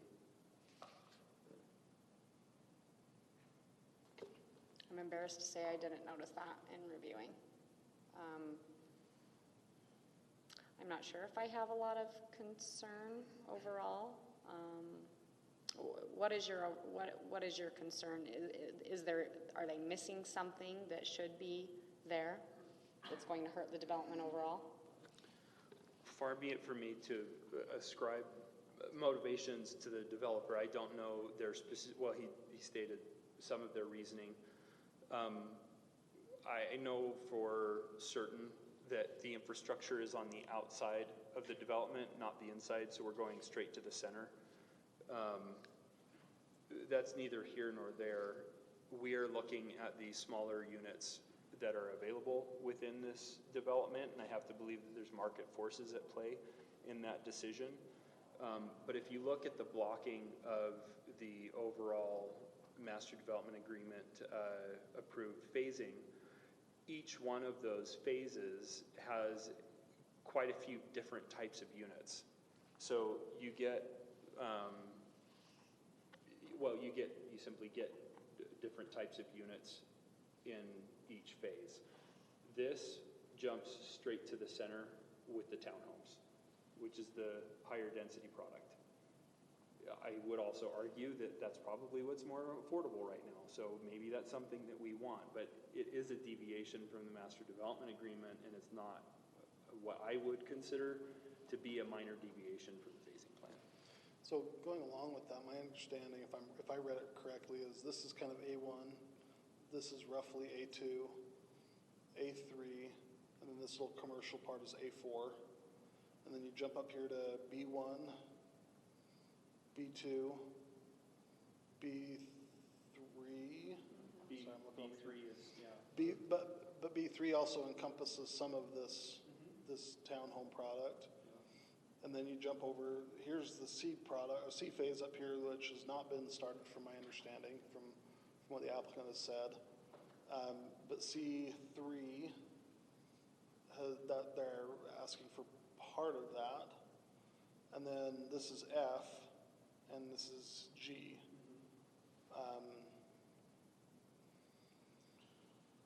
So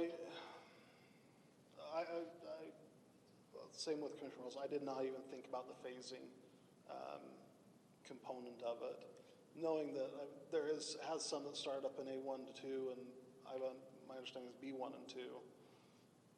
We've kind of jumped out from A3 and B, well, part of B3.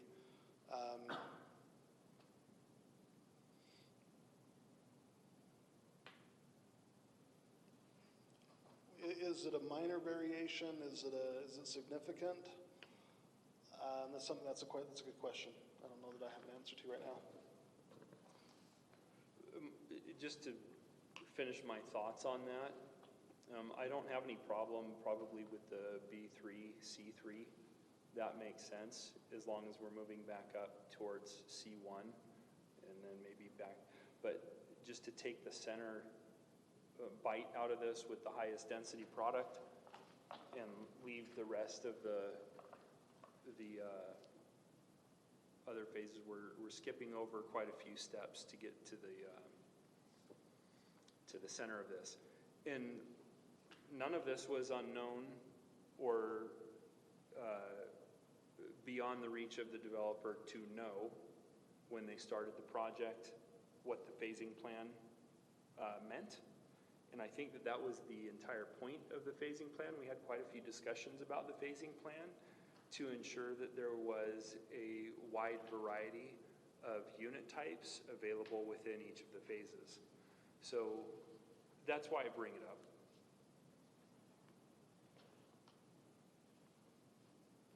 I think it's a worthy discussion.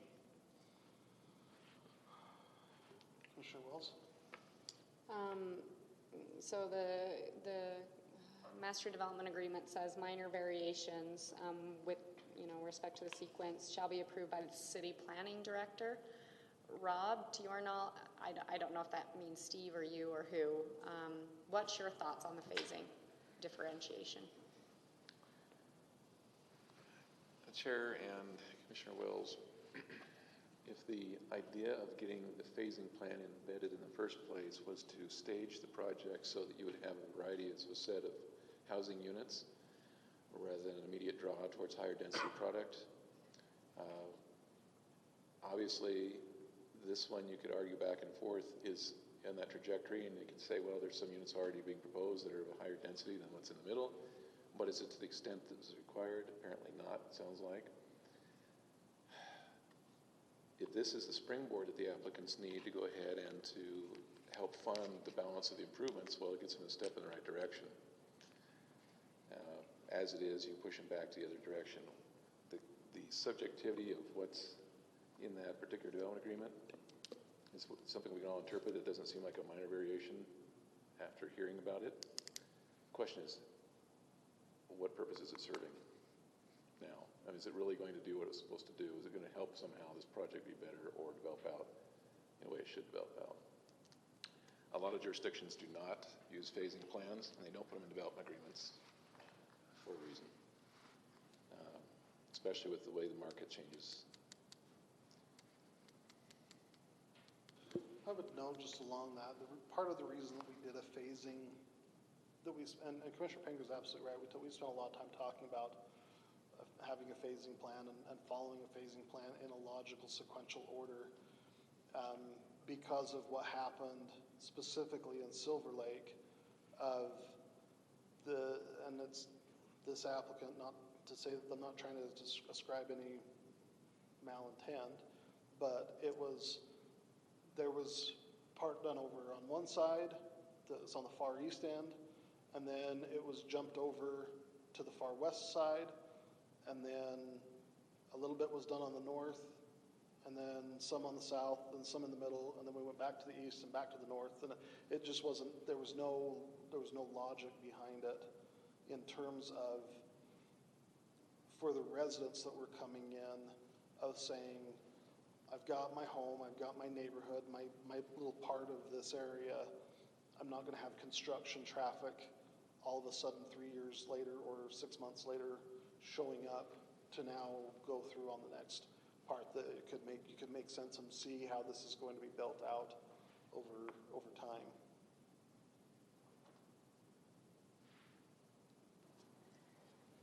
Yeah, Chair, if I can jump in. Yes, Commissioner Allen. Yeah, looking at that phasing map, maybe this is the one you guys are looking at. It has, dates on there. Phase G isn't on there till 2026.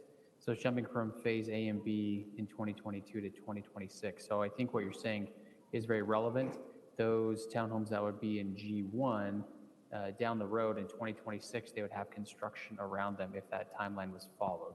So I think the 4-year gap in there, whatever, is, to me, would be more than just maybe a minor tweak from the phasing agreement. Can you repeat that last part, Commissioner Allen? Yeah, sorry. So I think changing it, even just based on the years designated on that phasing map, would be more than a minor variation in the phasing agreement. Because we're talking about, is this a minor or is it a major tweak? I would say it's more of a major because we're jumping 4 years down the line. So that's just my quick thought on that.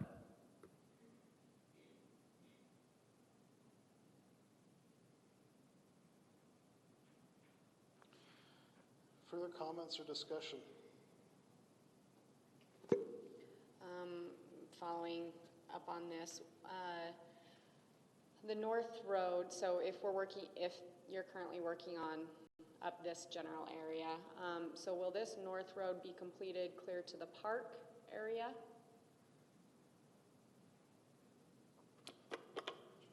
The north, I think it's called North Road on one of the exhibits, this one right here. That's correct. So we are currently building all of this.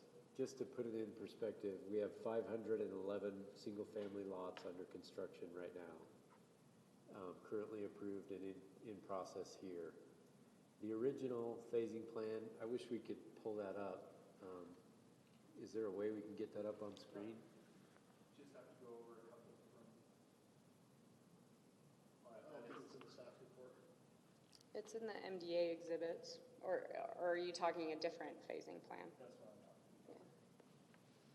Rob, can you pull up the phasing plan in the MDA exhibits?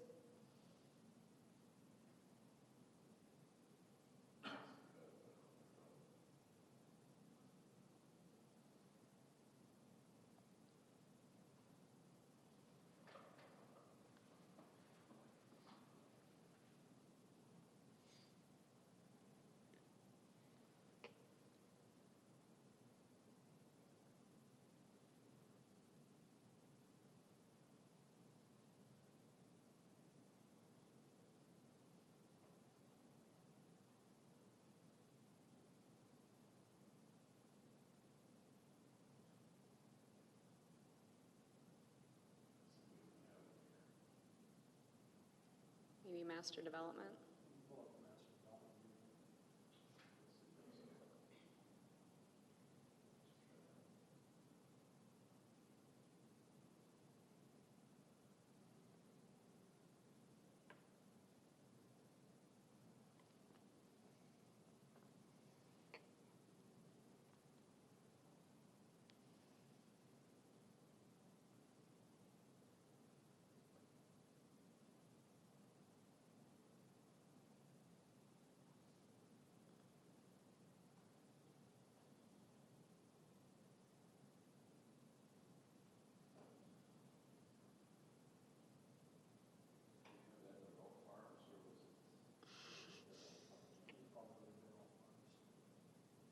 Yeah. I think it was founders. Yeah, look at our founders. Rob? If you have the Granicus agenda open, you can just click on the attachment. I think your second tab over, possibly.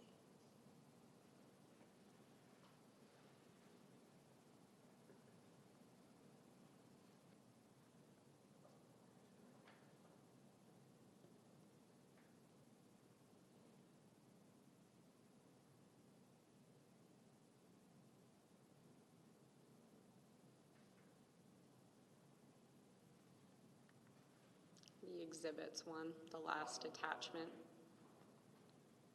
Oh, one more.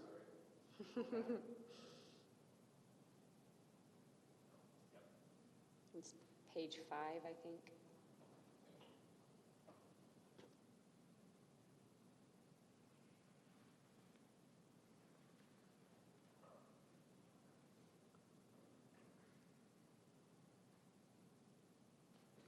Up to,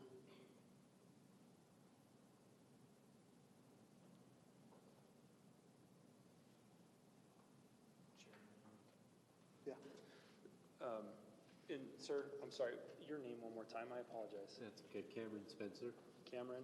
So Cameron, what I would say, feel free to speak technical to me about your utilities or anything else. Make your case for why you want to do these for kind of four corners. Yeah, for sure. So our intent was to start here. This is where our utilities came from. This is where predominantly we had the easiest access to existing utilities. That has not changed, and we've gone forward on all of these phases. Now, we're realizing that we need some connections in sewer and water from this improvement along Tiffany Lane. And so our intention is not to skip to C3 just to get multifamily. It's so it opens up this whole side of our development for subsequent phases with utilities that are coming along Tiffany Lane. And so, you know, to your point that the original phasing plan was designed so that we could provide a variety of products to the market. we've got 511 single-family lots currently to market. We feel like it's not without reason to bring in some multifamily into the development and also pioneer some of these utilities that open up the east side of the project. And so even though we are coming down off of C1 and we're moving down into the center area, it does match what we're developing in our B Plats and coming over. We actually are right here, right now with construction, and we need some more utilities along here to open up all of these areas for construction. And we are skipping F to get there, but we feel like there's a benefit to do that because it opens up our eastern portion of the project, and it also gets this center park and amenity feature fast-tracked into the community. So with that, I don't recall what item 7 is there. That anyway, I'm not necessarily concerned about the park features specifically. Presumably they'll all get done as development around them takes place. Based on what you said, would you be amenable to doing the multifamily on the north end of Tiffany? So in that B3 section, and then the C3 section, and then moving north along C from there, or even moving on to D. I don't have any problem with the progression moving to the east and not starting at the very top. I kind of understand that.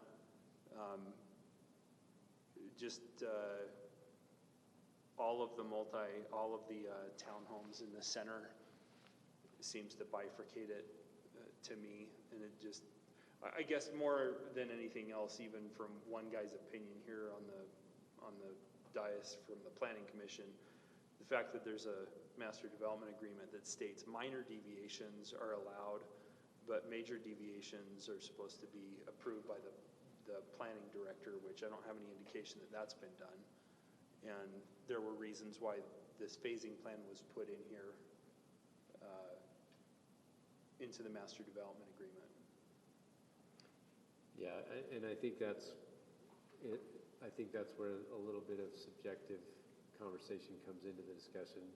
We view improving Tiffany Lane and then coming and catching a phase on the south side of that is all going to be part of the same HOA and is subject to the same amenity package and everything else. Kind of makes sense, even though, and we feel like that's a minor deviation because we're not jumping to a new island to get there.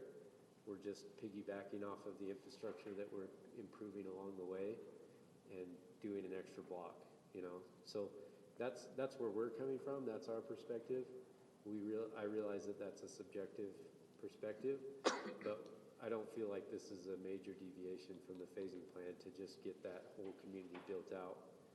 You know, it's all going to be part of the same amenity package. It's all going to come into the same HOA. It's all going to be covered under the same infrastructure improvement area, and it's just grabbing a block that completes that section of housing type.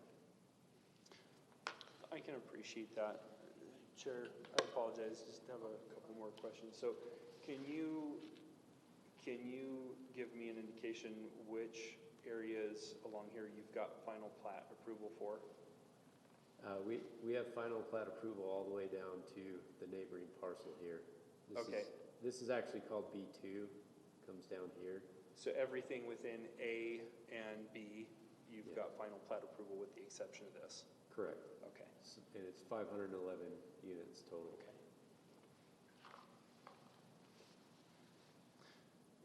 So I'll just make my final thoughts known here on this. At the end of the day, given what the market is doing, just nothing is affordable. I know construction costs are still, relented on lumber a little bit, but everything else is still through the roof. I don't even think labor has softened very much yet, but maybe you can tell me differently. I certainly understand the market need for the product. I'm going to take the developer at their word on the benefits of the infrastructure, which is not cheap, especially if you put the infrastructure in and then don't use it, and you have to build more infrastructure on an area further away. So I kind of understand that. At the end of the day, I think I'll set my reservations aside on this and be supportive of the plan, even though I don't think it conforms with the master development agreement. Thank you for your answers. Thank you.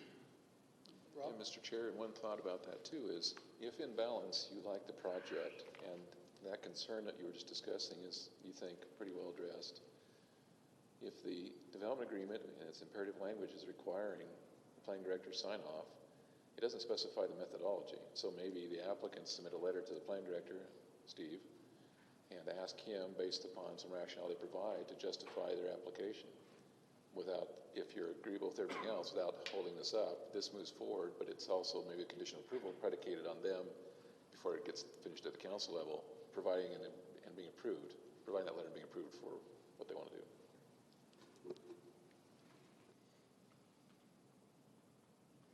That could definitely be a condition of approval. Other comments or thoughts?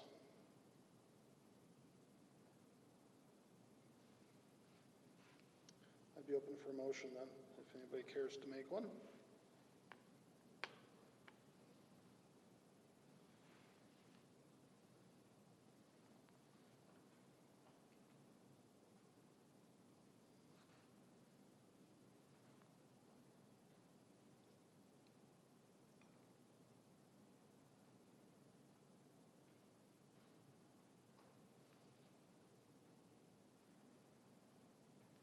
Who's going to get there first? It's going to take me a few minutes or maybe a minute to gather my thoughts here. But I suspect I'm probably going to leave some things out that others will want in, so it may not be me to make the motion.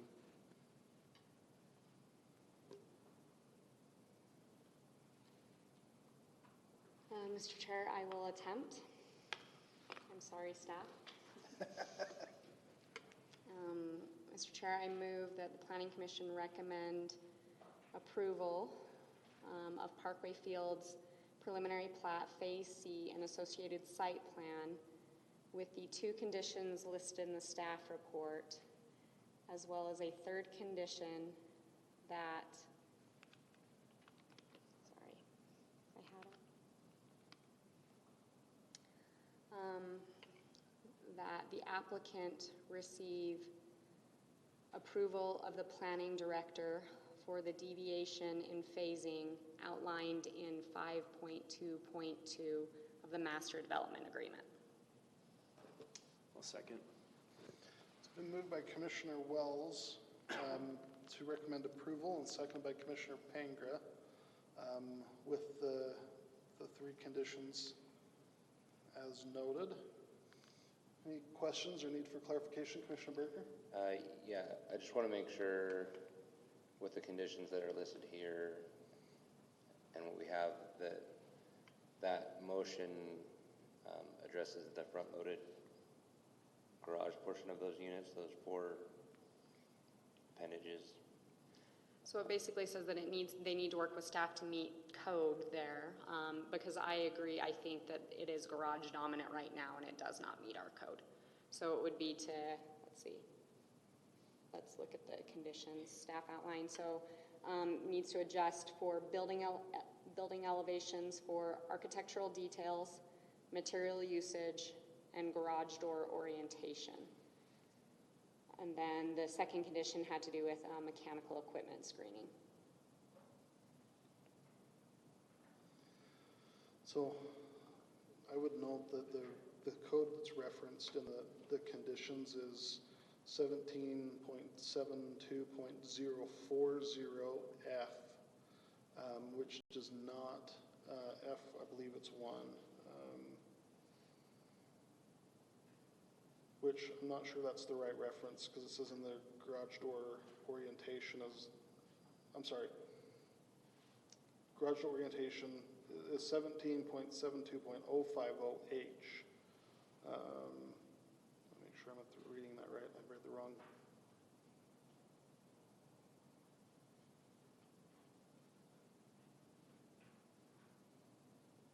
Is that the right reference to code? I think it's Do we have- 040H. Because we don't have an 050. You're right, so the last line should say garage door orientation as listed in 1772-040H.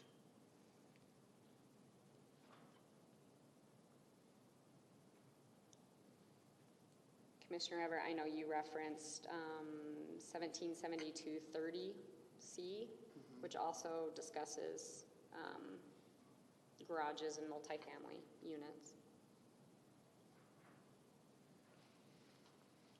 Just for the sake of conversation, were you amending your motion to include that change to the staff recommendations? The 40, right, rather than the 50, to correct the code reference. I'd be amenable to also adding the 1772-30 reference. C. Yes, 1772-30C reference.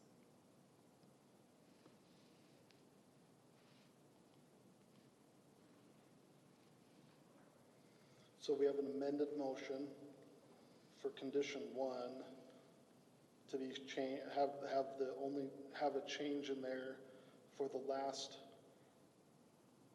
for the code reference of 17.72.040 section H.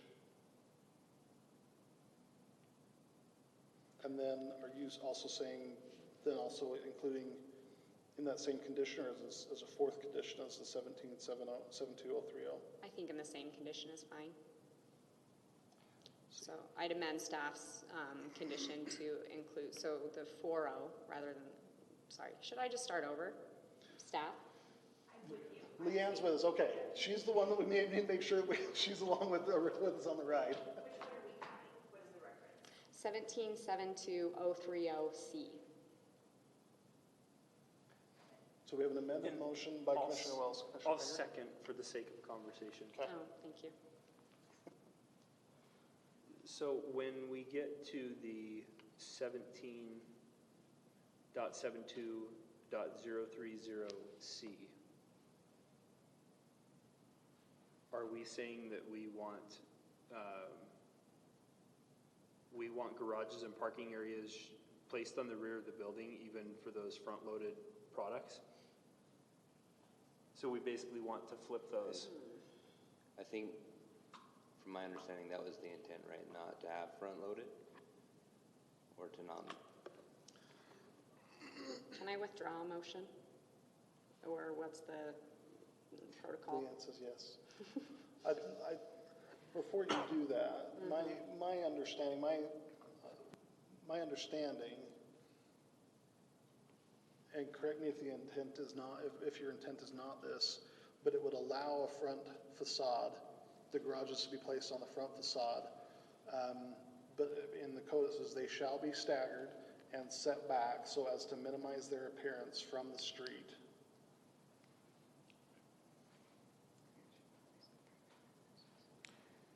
Mr. Chair, that's correct. And the loading of the garages from the rear is a should, not a shall imperative. But you're correct. If they do it that way, then they're supposed to stagger, sit back, and minimize the garage forward. Okay, so it would mean that the rear loaded ones would have to have a man door, and the front loaded ones would need to be staggered and minimized so it's not garage dominant. I think that's where we need to have the conversation or the discussion.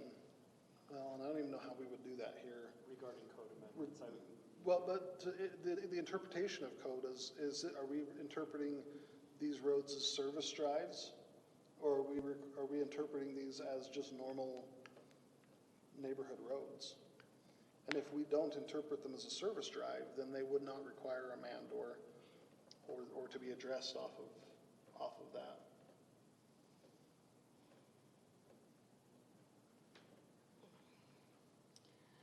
I don't think it's a service drive, I mean, because it's a full local road. I like the idea of a man door, simply because I was thinking, if I want to go across the street to my neighbor's house, I have to walk clear around those buildings, which I know is not very far, but it feels very divisive in that way. That being said, if it's a man door, is somebody really going to answer the door if I knock on it? I don't know, depending on the layout of the home. But so my intention in adding that reference was, my largest thing is I do believe that these are garage dominant, and there could be some additional setbacks in articulation or changing the garage doors from white and, as it talked about in the code, making them more decorative to reduce the garage dominance. I think the motion works, whether or not we're calling it a service drive or not. The developers already stated what they are. If they make them service drives, it changes the entire product that they're putting on there, which I do not think is their intent. So I think we just let it stand. And so essentially all that the 30C1 would really point to is they need to be staggered.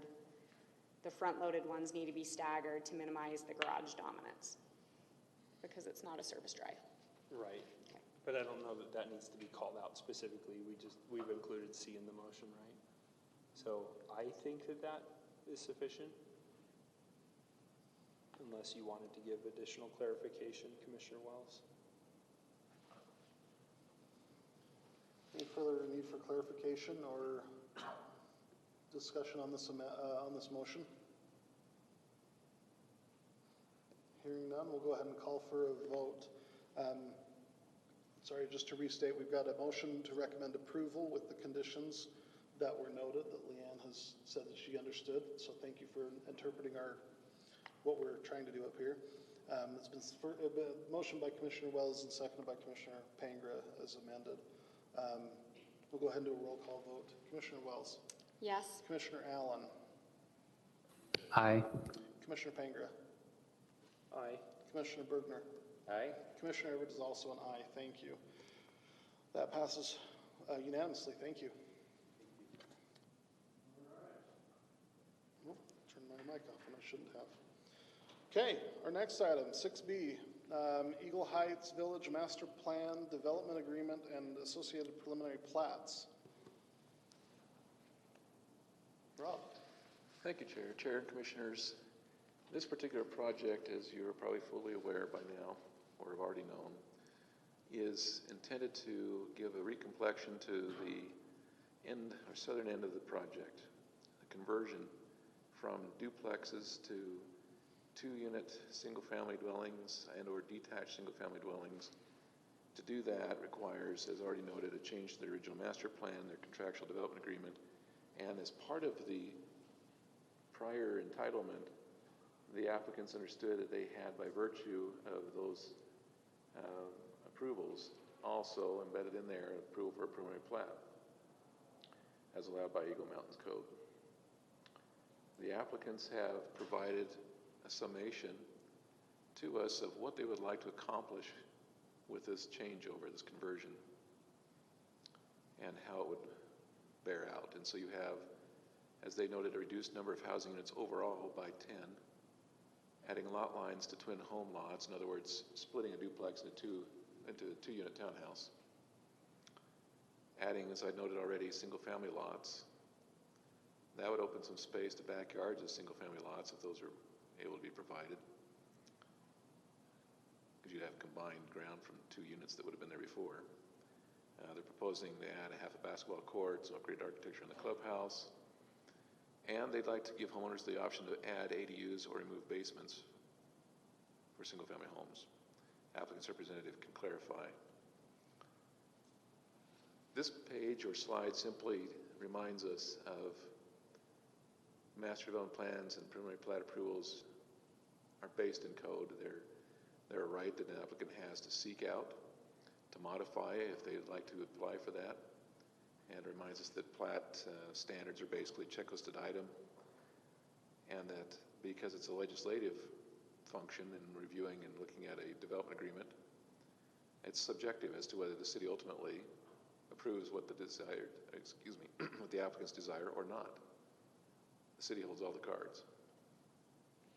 An illustration of what was mentioned, showing what the applicants would like to do as far as the conversion already mentioned. So they would end up with the existing duplex units on the north, the left side of the screen in the image. Now in blue, as you see, single-family units and the twin homes or two-unit townhouses embedded in the center and juxtaposed up against the duplex units. Park plan.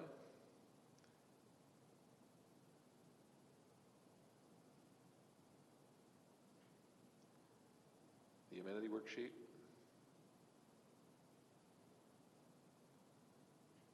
Suggesting that they will accomplish getting enough features in the open space to meet code. And now some details or schematics that show in illustration how they would like to develop their little common areas.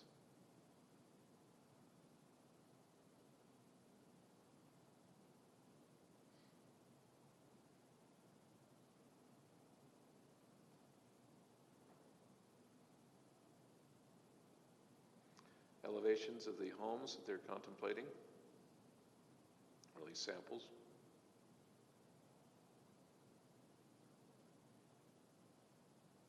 And of course the clubhouse and pool. They also provided a copy for us to use as a reminder to ourselves of what has been approved there already. This is a notice of decision with their preliminary plat.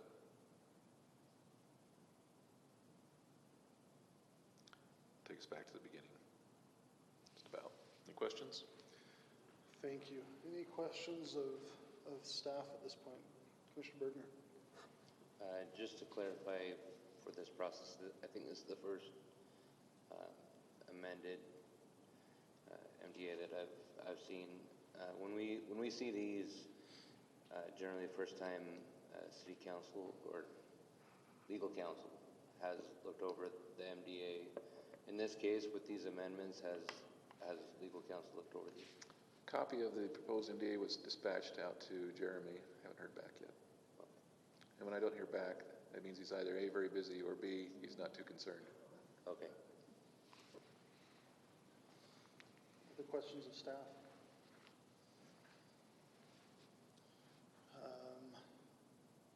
This is a public hearing, so I'm going to go ahead and let 7:50, we'll open the public hearing. Invite anybody that wishes to address us on this item that's not the applicant to come forward. Not all at once, please. Any communication from to the recorder's office that we've received? None. None? Anything to the planning? Okay, no. None. All right. I talked all the way to 7:51, so at 7:51 we'll go ahead and close the public hearing and invite the applicant to come forward. I probably did that out of normal order, but if there's anything you would like to address with us on this MDA amendment. Sure. Jason Harris with Fieldstone Homes. Yeah, I'm here representing all of the people who couldn't make it today.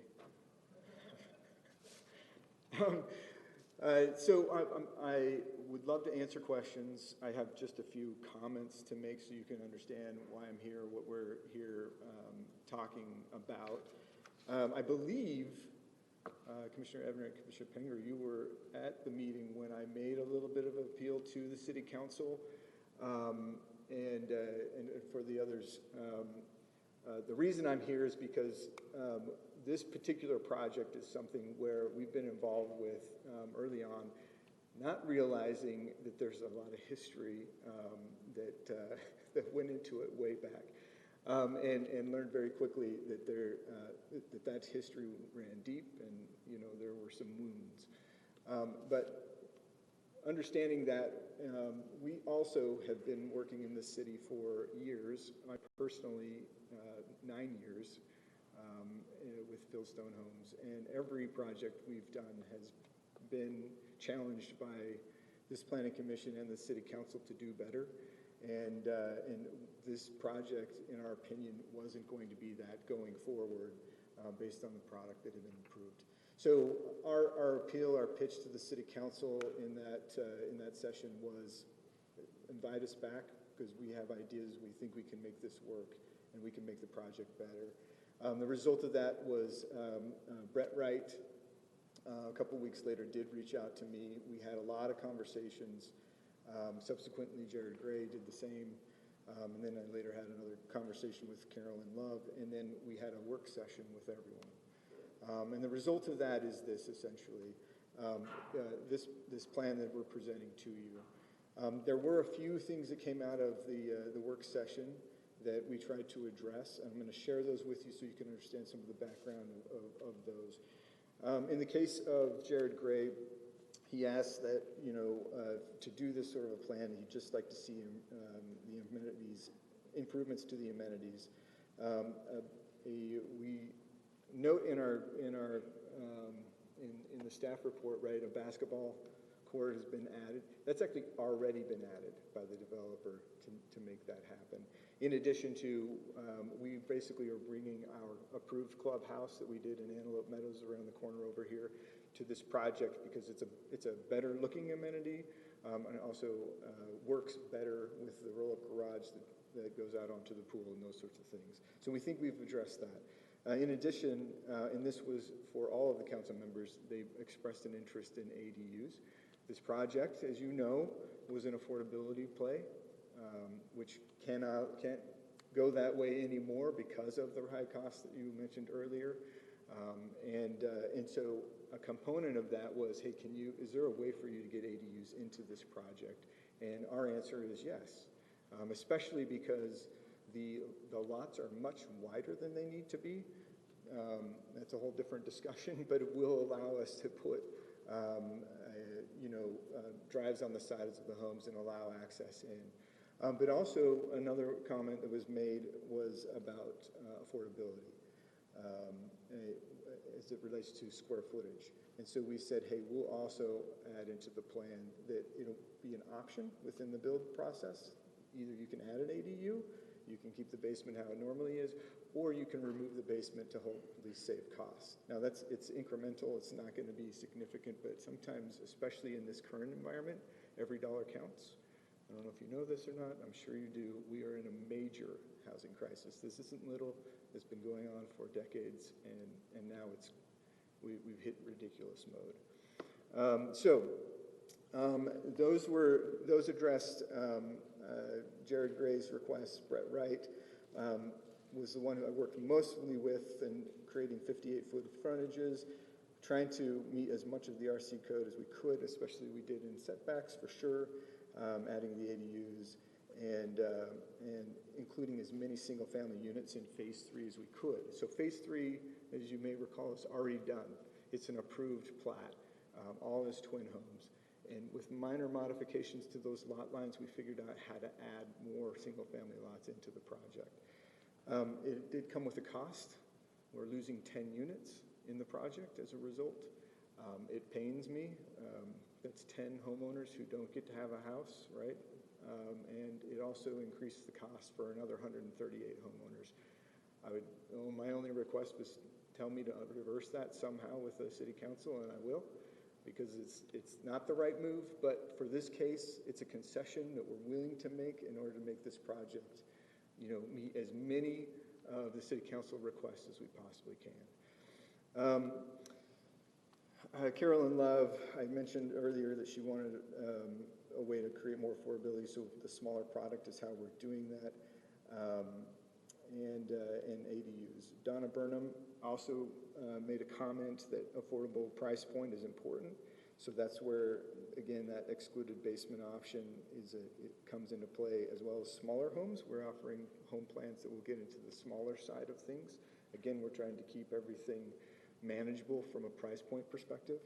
But don't get me wrong, these are not affordable homes. These will be attainable in the market. I don't think affordable exists currently.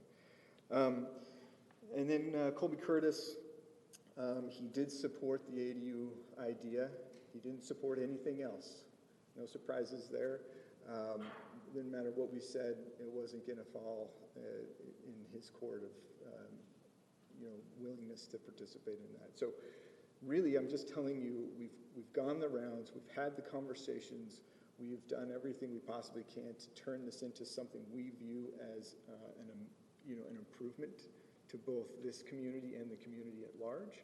We're very proud of the work. We think it is a great compromise, and we're just here to ask that you give us a positive recommendation as you send us back to City Council to have the full, final discussion on this. So anyway, any questions for me? Thank you. Questions for the applicant on this? Chair, I have a quick one. Yeah. Yeah, thank you for coming tonight. A quick question. So you mentioned that you can add ADUs as an option to these. Is that just the 98 single-family units, or does that also include the 40 twin homes? The single-family units. Okay, so just the 98. Okay, perfect. Thank you. Commissioner Bergner? I just had one question. So in this amendment, there's some trail stuff in here that kind of just had me brought up a question. So in the red line portion of this 2.4 on page 7, intentionally omitted, and then earlier in this it talked about, let's see, the trail, asphalt trail being marked out. Can you kind of explain what that is and why that's there? As best I can. I may need some help because that part of the MDA was way before me. But we struck it out because our understanding is that, at least the way it was worded, right, that it becomes the responsibility of the city to help facilitate making that trail connection possible. That was vetted out, worked out, cannot happen. And so just to help in the cleanup of the MDA, we struck it out in this red line. And it seemed, my understanding is everybody understands that trail connection can't happen. I think it requires another landowner to the west, and that ended. So.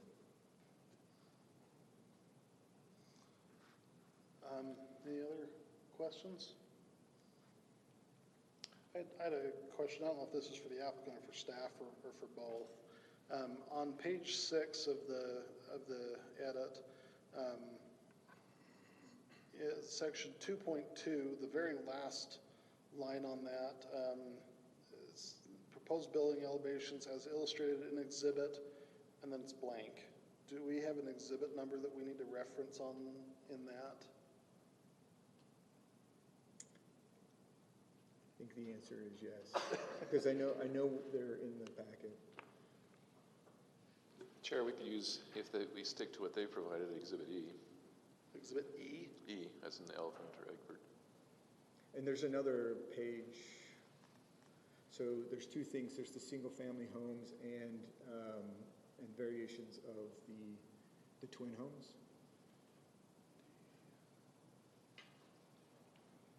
And essentially, we're communicating that they're proposed types, right, that will fit within community. So that just needs to reference Exhibit E? Yeah. Because then that has both of those pages. Okay. Okay, I wanted to make sure that was in there. The other, I had a question on the trails as well, and you've addressed that, so thank you. The other question I had was in 2.5, dealing with the accessory dwelling unit option. It says accessory dwelling units, ADU, are encouraged in the project as a way to encourage additional affordable housing options in the city. How set are you on the word encouraged in the project as opposed to something like permitted or allowed? Great question. I have to admit something. I'm not an attorney. This red line I did. Our expectation is that Jeremy will help us get that right. I like what you just suggested better, right? we're just trying to communicate that our intent is to make it an option, right, to the future residents so that they can choose whether or not that helps, overall. So yes, I'm totally open to it. I will hasten to add, I am not an attorney either. Just as I read that, and I, with your presentation talking about the conversation you have with the city council, and some of their desires, and I share a lot of them. I think the ADUs are, having the ability to have that, I think is important. I think it's a good thing to have. It was just having it say that it's encouraged in the project. I didn't really like that word choice, and that's, more of a personal preference, but saying that they're allowed, I don't know if there's a better word that somebody else can think of. I'm totally open to that as well, or I don't know, maybe I'm on an island on my own on that one. I agree with you. I like your suggestion, and I feel like Jeremy will help us get that dialed in right. I think I wanted to communicate that we are open to encouraging it to happen. Yeah. We have a whole nother project in Saratoga Springs right now that is the same. All the units we're offering ADUs in. I believe those were the only questions that I had. Commissioner Wells. I thought of one. You just sat here and listened to us talk about garage-dominant townhomes, twin homes of that nature, and our concern there. Do you have any thoughts based on our conversation and what you've heard, I guess, previous? If I keep it at the simplest thought, I have lots of thoughts around this, Commissioner. That is, what we're proposing is so significantly better than what's existing, which is approved and can be done as part of this project.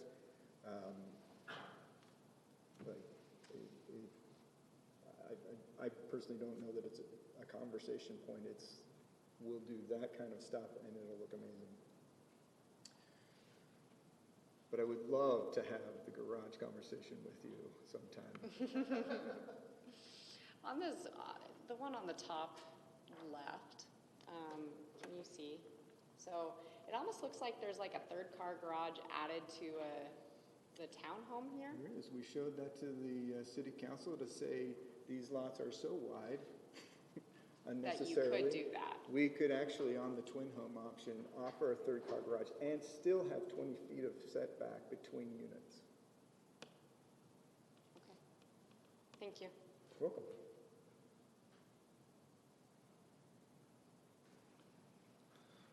Any further questions of the applicant? Okay, thank you. Thank you. Appreciate it. I would just make a comment that the applicant is exactly right. This particular project, there's a raw nerve with the city from the previous development, and how some of the things transpired there. I think what is being requested, although maybe not perfect, I think is vast improvement of what is approved and permitted to be built there. And I'm appreciative of the applicant taking the time to listen to the city council and to try and make the improvements in the area. One of the things that the previous applicant had requested when they had come in a few months ago, and were wanting to make some changes that were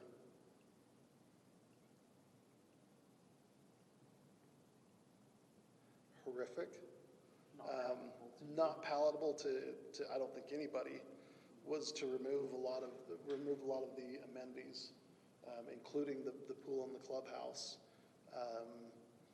And so I'm appreciative that this applicant is willing to continue to have that in here, and to make this neighborhood make it a nice neighborhood, make it, you know, as relatively affordable as we can get in this current market. Attainable, I think, is probably the better word for it. So I appreciate the work that has gone into this project from the applicant, from staff, from the city council, doing things. So those are some of my comments. Commissioner Bergner, it looks like you makes a comment. I just wanted to make sure, so this is a public hearing, did we already do that portion of it? Yeah, we did the public hearing, yeah. Yep, thanks.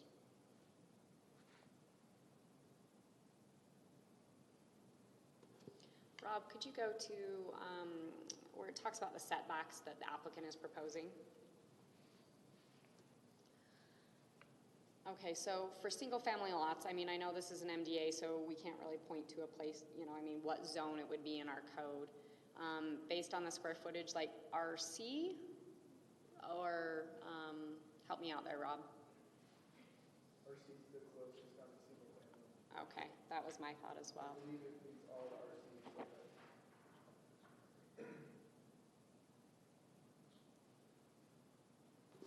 Is that your Commissioner Wells, thought? can you say a little louder? Sorry. It's hard to I'm sorry. Is RC the closest zone to what the applicant is proposing for the single family? Well, your minimum property size in RC, as a reminder, is 4,500 square feet with an average of 6,000. When you start looking at setbacks, I guess my question is on square footage. on square footage? Yes. Okay, and what's the state of the applicants? What's the square footage you're wanting? So the RC code has a average of 6,000 feet. Yeah. So the one concession that we've worked out with the city council, we're just shy of that. I think it's 5,500 and some change, close to 5,600 feet. And one of the conversations was, well, where's some of that open space going? And we said to backyards, which one of the comments was, I want somebody to be able to jump on a trampoline. So that was the sort of back and forth exchange. We are short on the average, but the yards got bigger as a result, and we were able to meet every setback as part of that RC code. But that is the closest. Great question. So you can sit down, sorry, thank you. For the single family, the only real deviation I see as far as setbacks is going from 15 or 20 feet in the RC, right, to 15 feet. For twin homes, then, we would consider MF1, correct? We're gonna go with that. I don't love that we're going from, I think 15 feet is nice, so I worry about going down to 10 feet. Let's see, the rear as well, right? It was 30 feet and now would be 20 feet. That does seem pretty significant to me, and I wanted to voice that. That being said, I can appreciate Mr. Chair's comments about this being better than what is currently approved. Just wanted to throw that out there as a conversation point.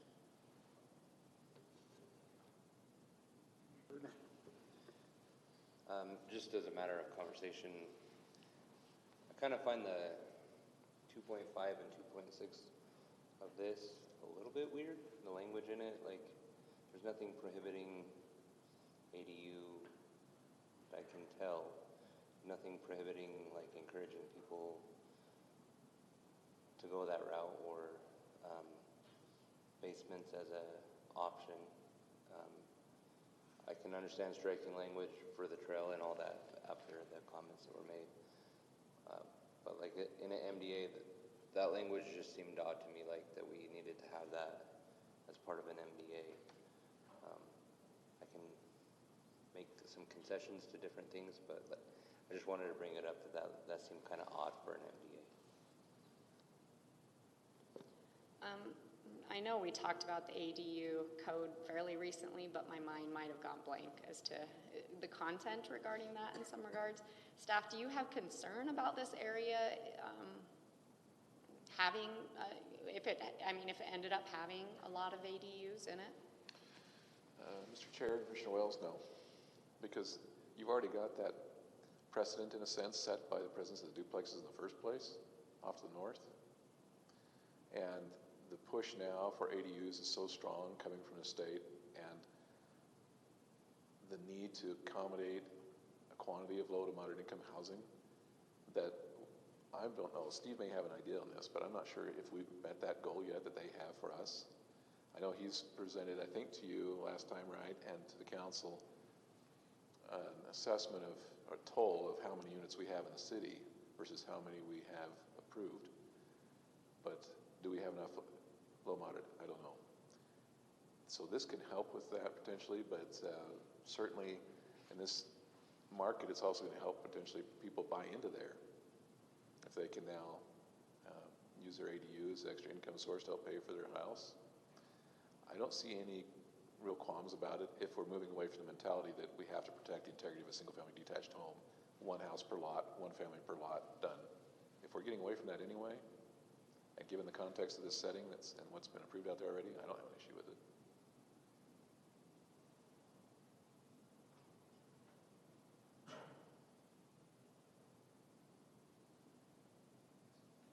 Commissioner Panger? Just for clarity, we're making a recommendation on the master development plan, correct? Right. That's what the agenda item is. We're not considering the restated master development agreement. That will have to happen after the master development plan is approved by City Council. You're effectively piggybacking them right now. What's that? It's basically a recommendation on both parts. Okay. Yeah, and it just advances to council. They're tied together. And the preliminary plat amendments, right? This is MDA and preliminary plat? That's correct. And just as an FYI, preference from staff would be in the future, when we do such a thing where we acknowledge that we are going to have as a re-review like in this one or an original review of preliminary plat coupled with an MDA, that we actually get the plat drawings, not just a plan like this, that we make them formally, line and draw that out.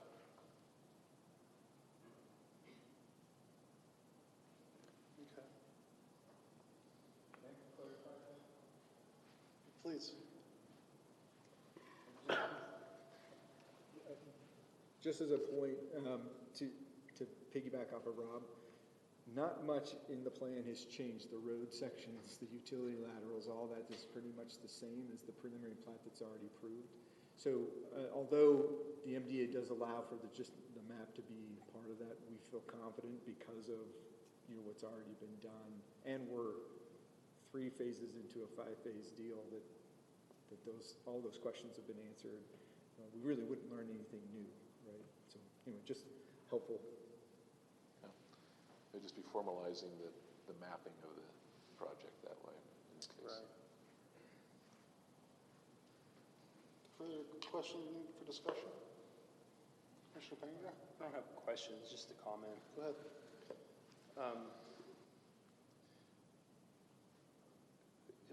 I think everybody understands the history on this project, that they had their master development agreement in place with their entitlements.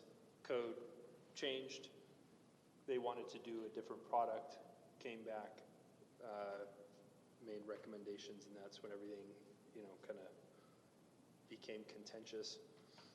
In this case, when we're off the ranch, right? We can't reconcile the old master development agreement and the current code and still get something, and we acknowledge that the developer had entitlements.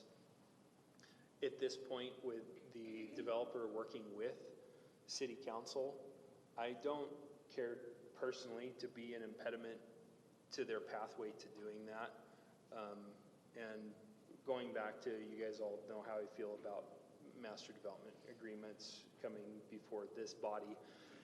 And this is one instance where us reviewing master development agreements or master development agreement amendments particularly complicates that because it presents another hurdle to the developer in this case. So I'm in favor of simply not giving them more hurdles to jump over and kind of recommending approval to city council so they can continue those conversations, because ultimately it seems like that's going to be a negotiated agreement between them anyway.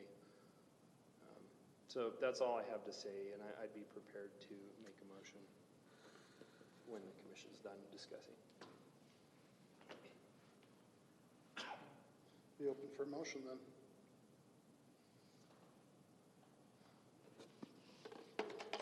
When I say I'm ready, I mean I'm kind of, so amended master development plan, basically we're making a recommendation to either approve or deny master development plan, correct? Mm-hmm.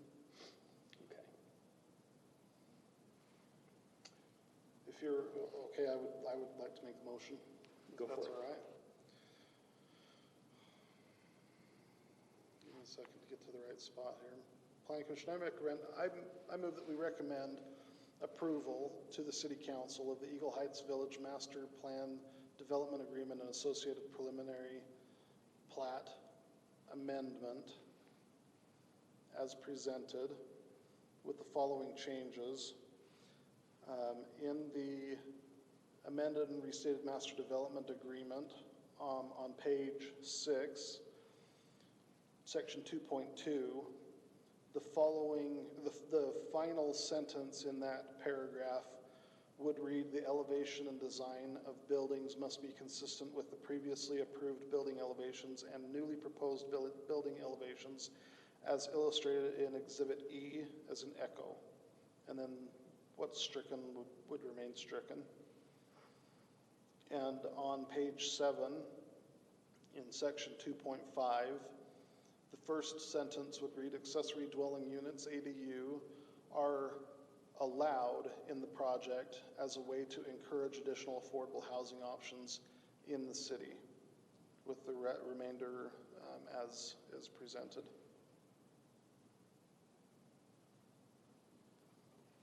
I'll second that, Mr. Chair.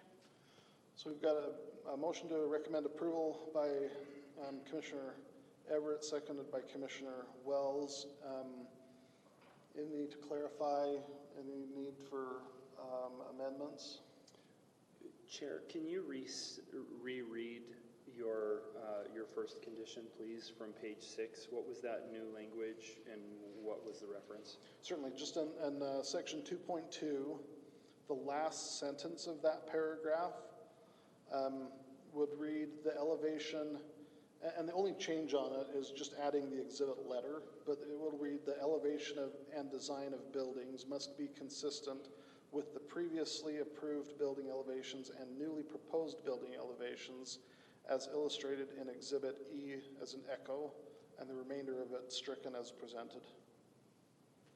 So was that the intent of this language already? They just omitted We just didn't have an exhibit, okay. specific exhibit in there, yeah. Great, thank you. Appreciate that. Question on the motion, just as we were rereading that, previously approved building elevations, was that part of the original MDA? And do we actually want previously approved building elevations to be able to be built? And I don't think we do. Right, if we're thinking about the duplexes to the north, is my assumption as to what that's supposed to be referencing.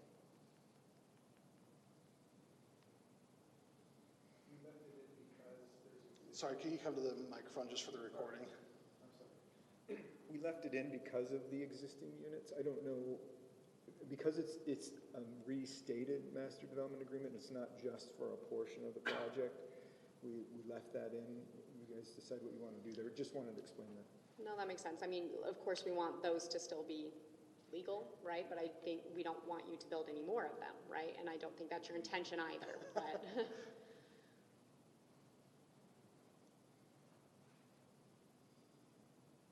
Any further need for clarification or desire for amendments?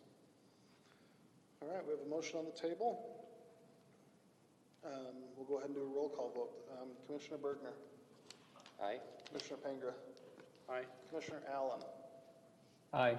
Commissioner Everettson, aye. Commissioner Wells. Yes. All right, that passes 5-0. to nothing, unanimous. Thank you again for your work with this, and good luck with City Council.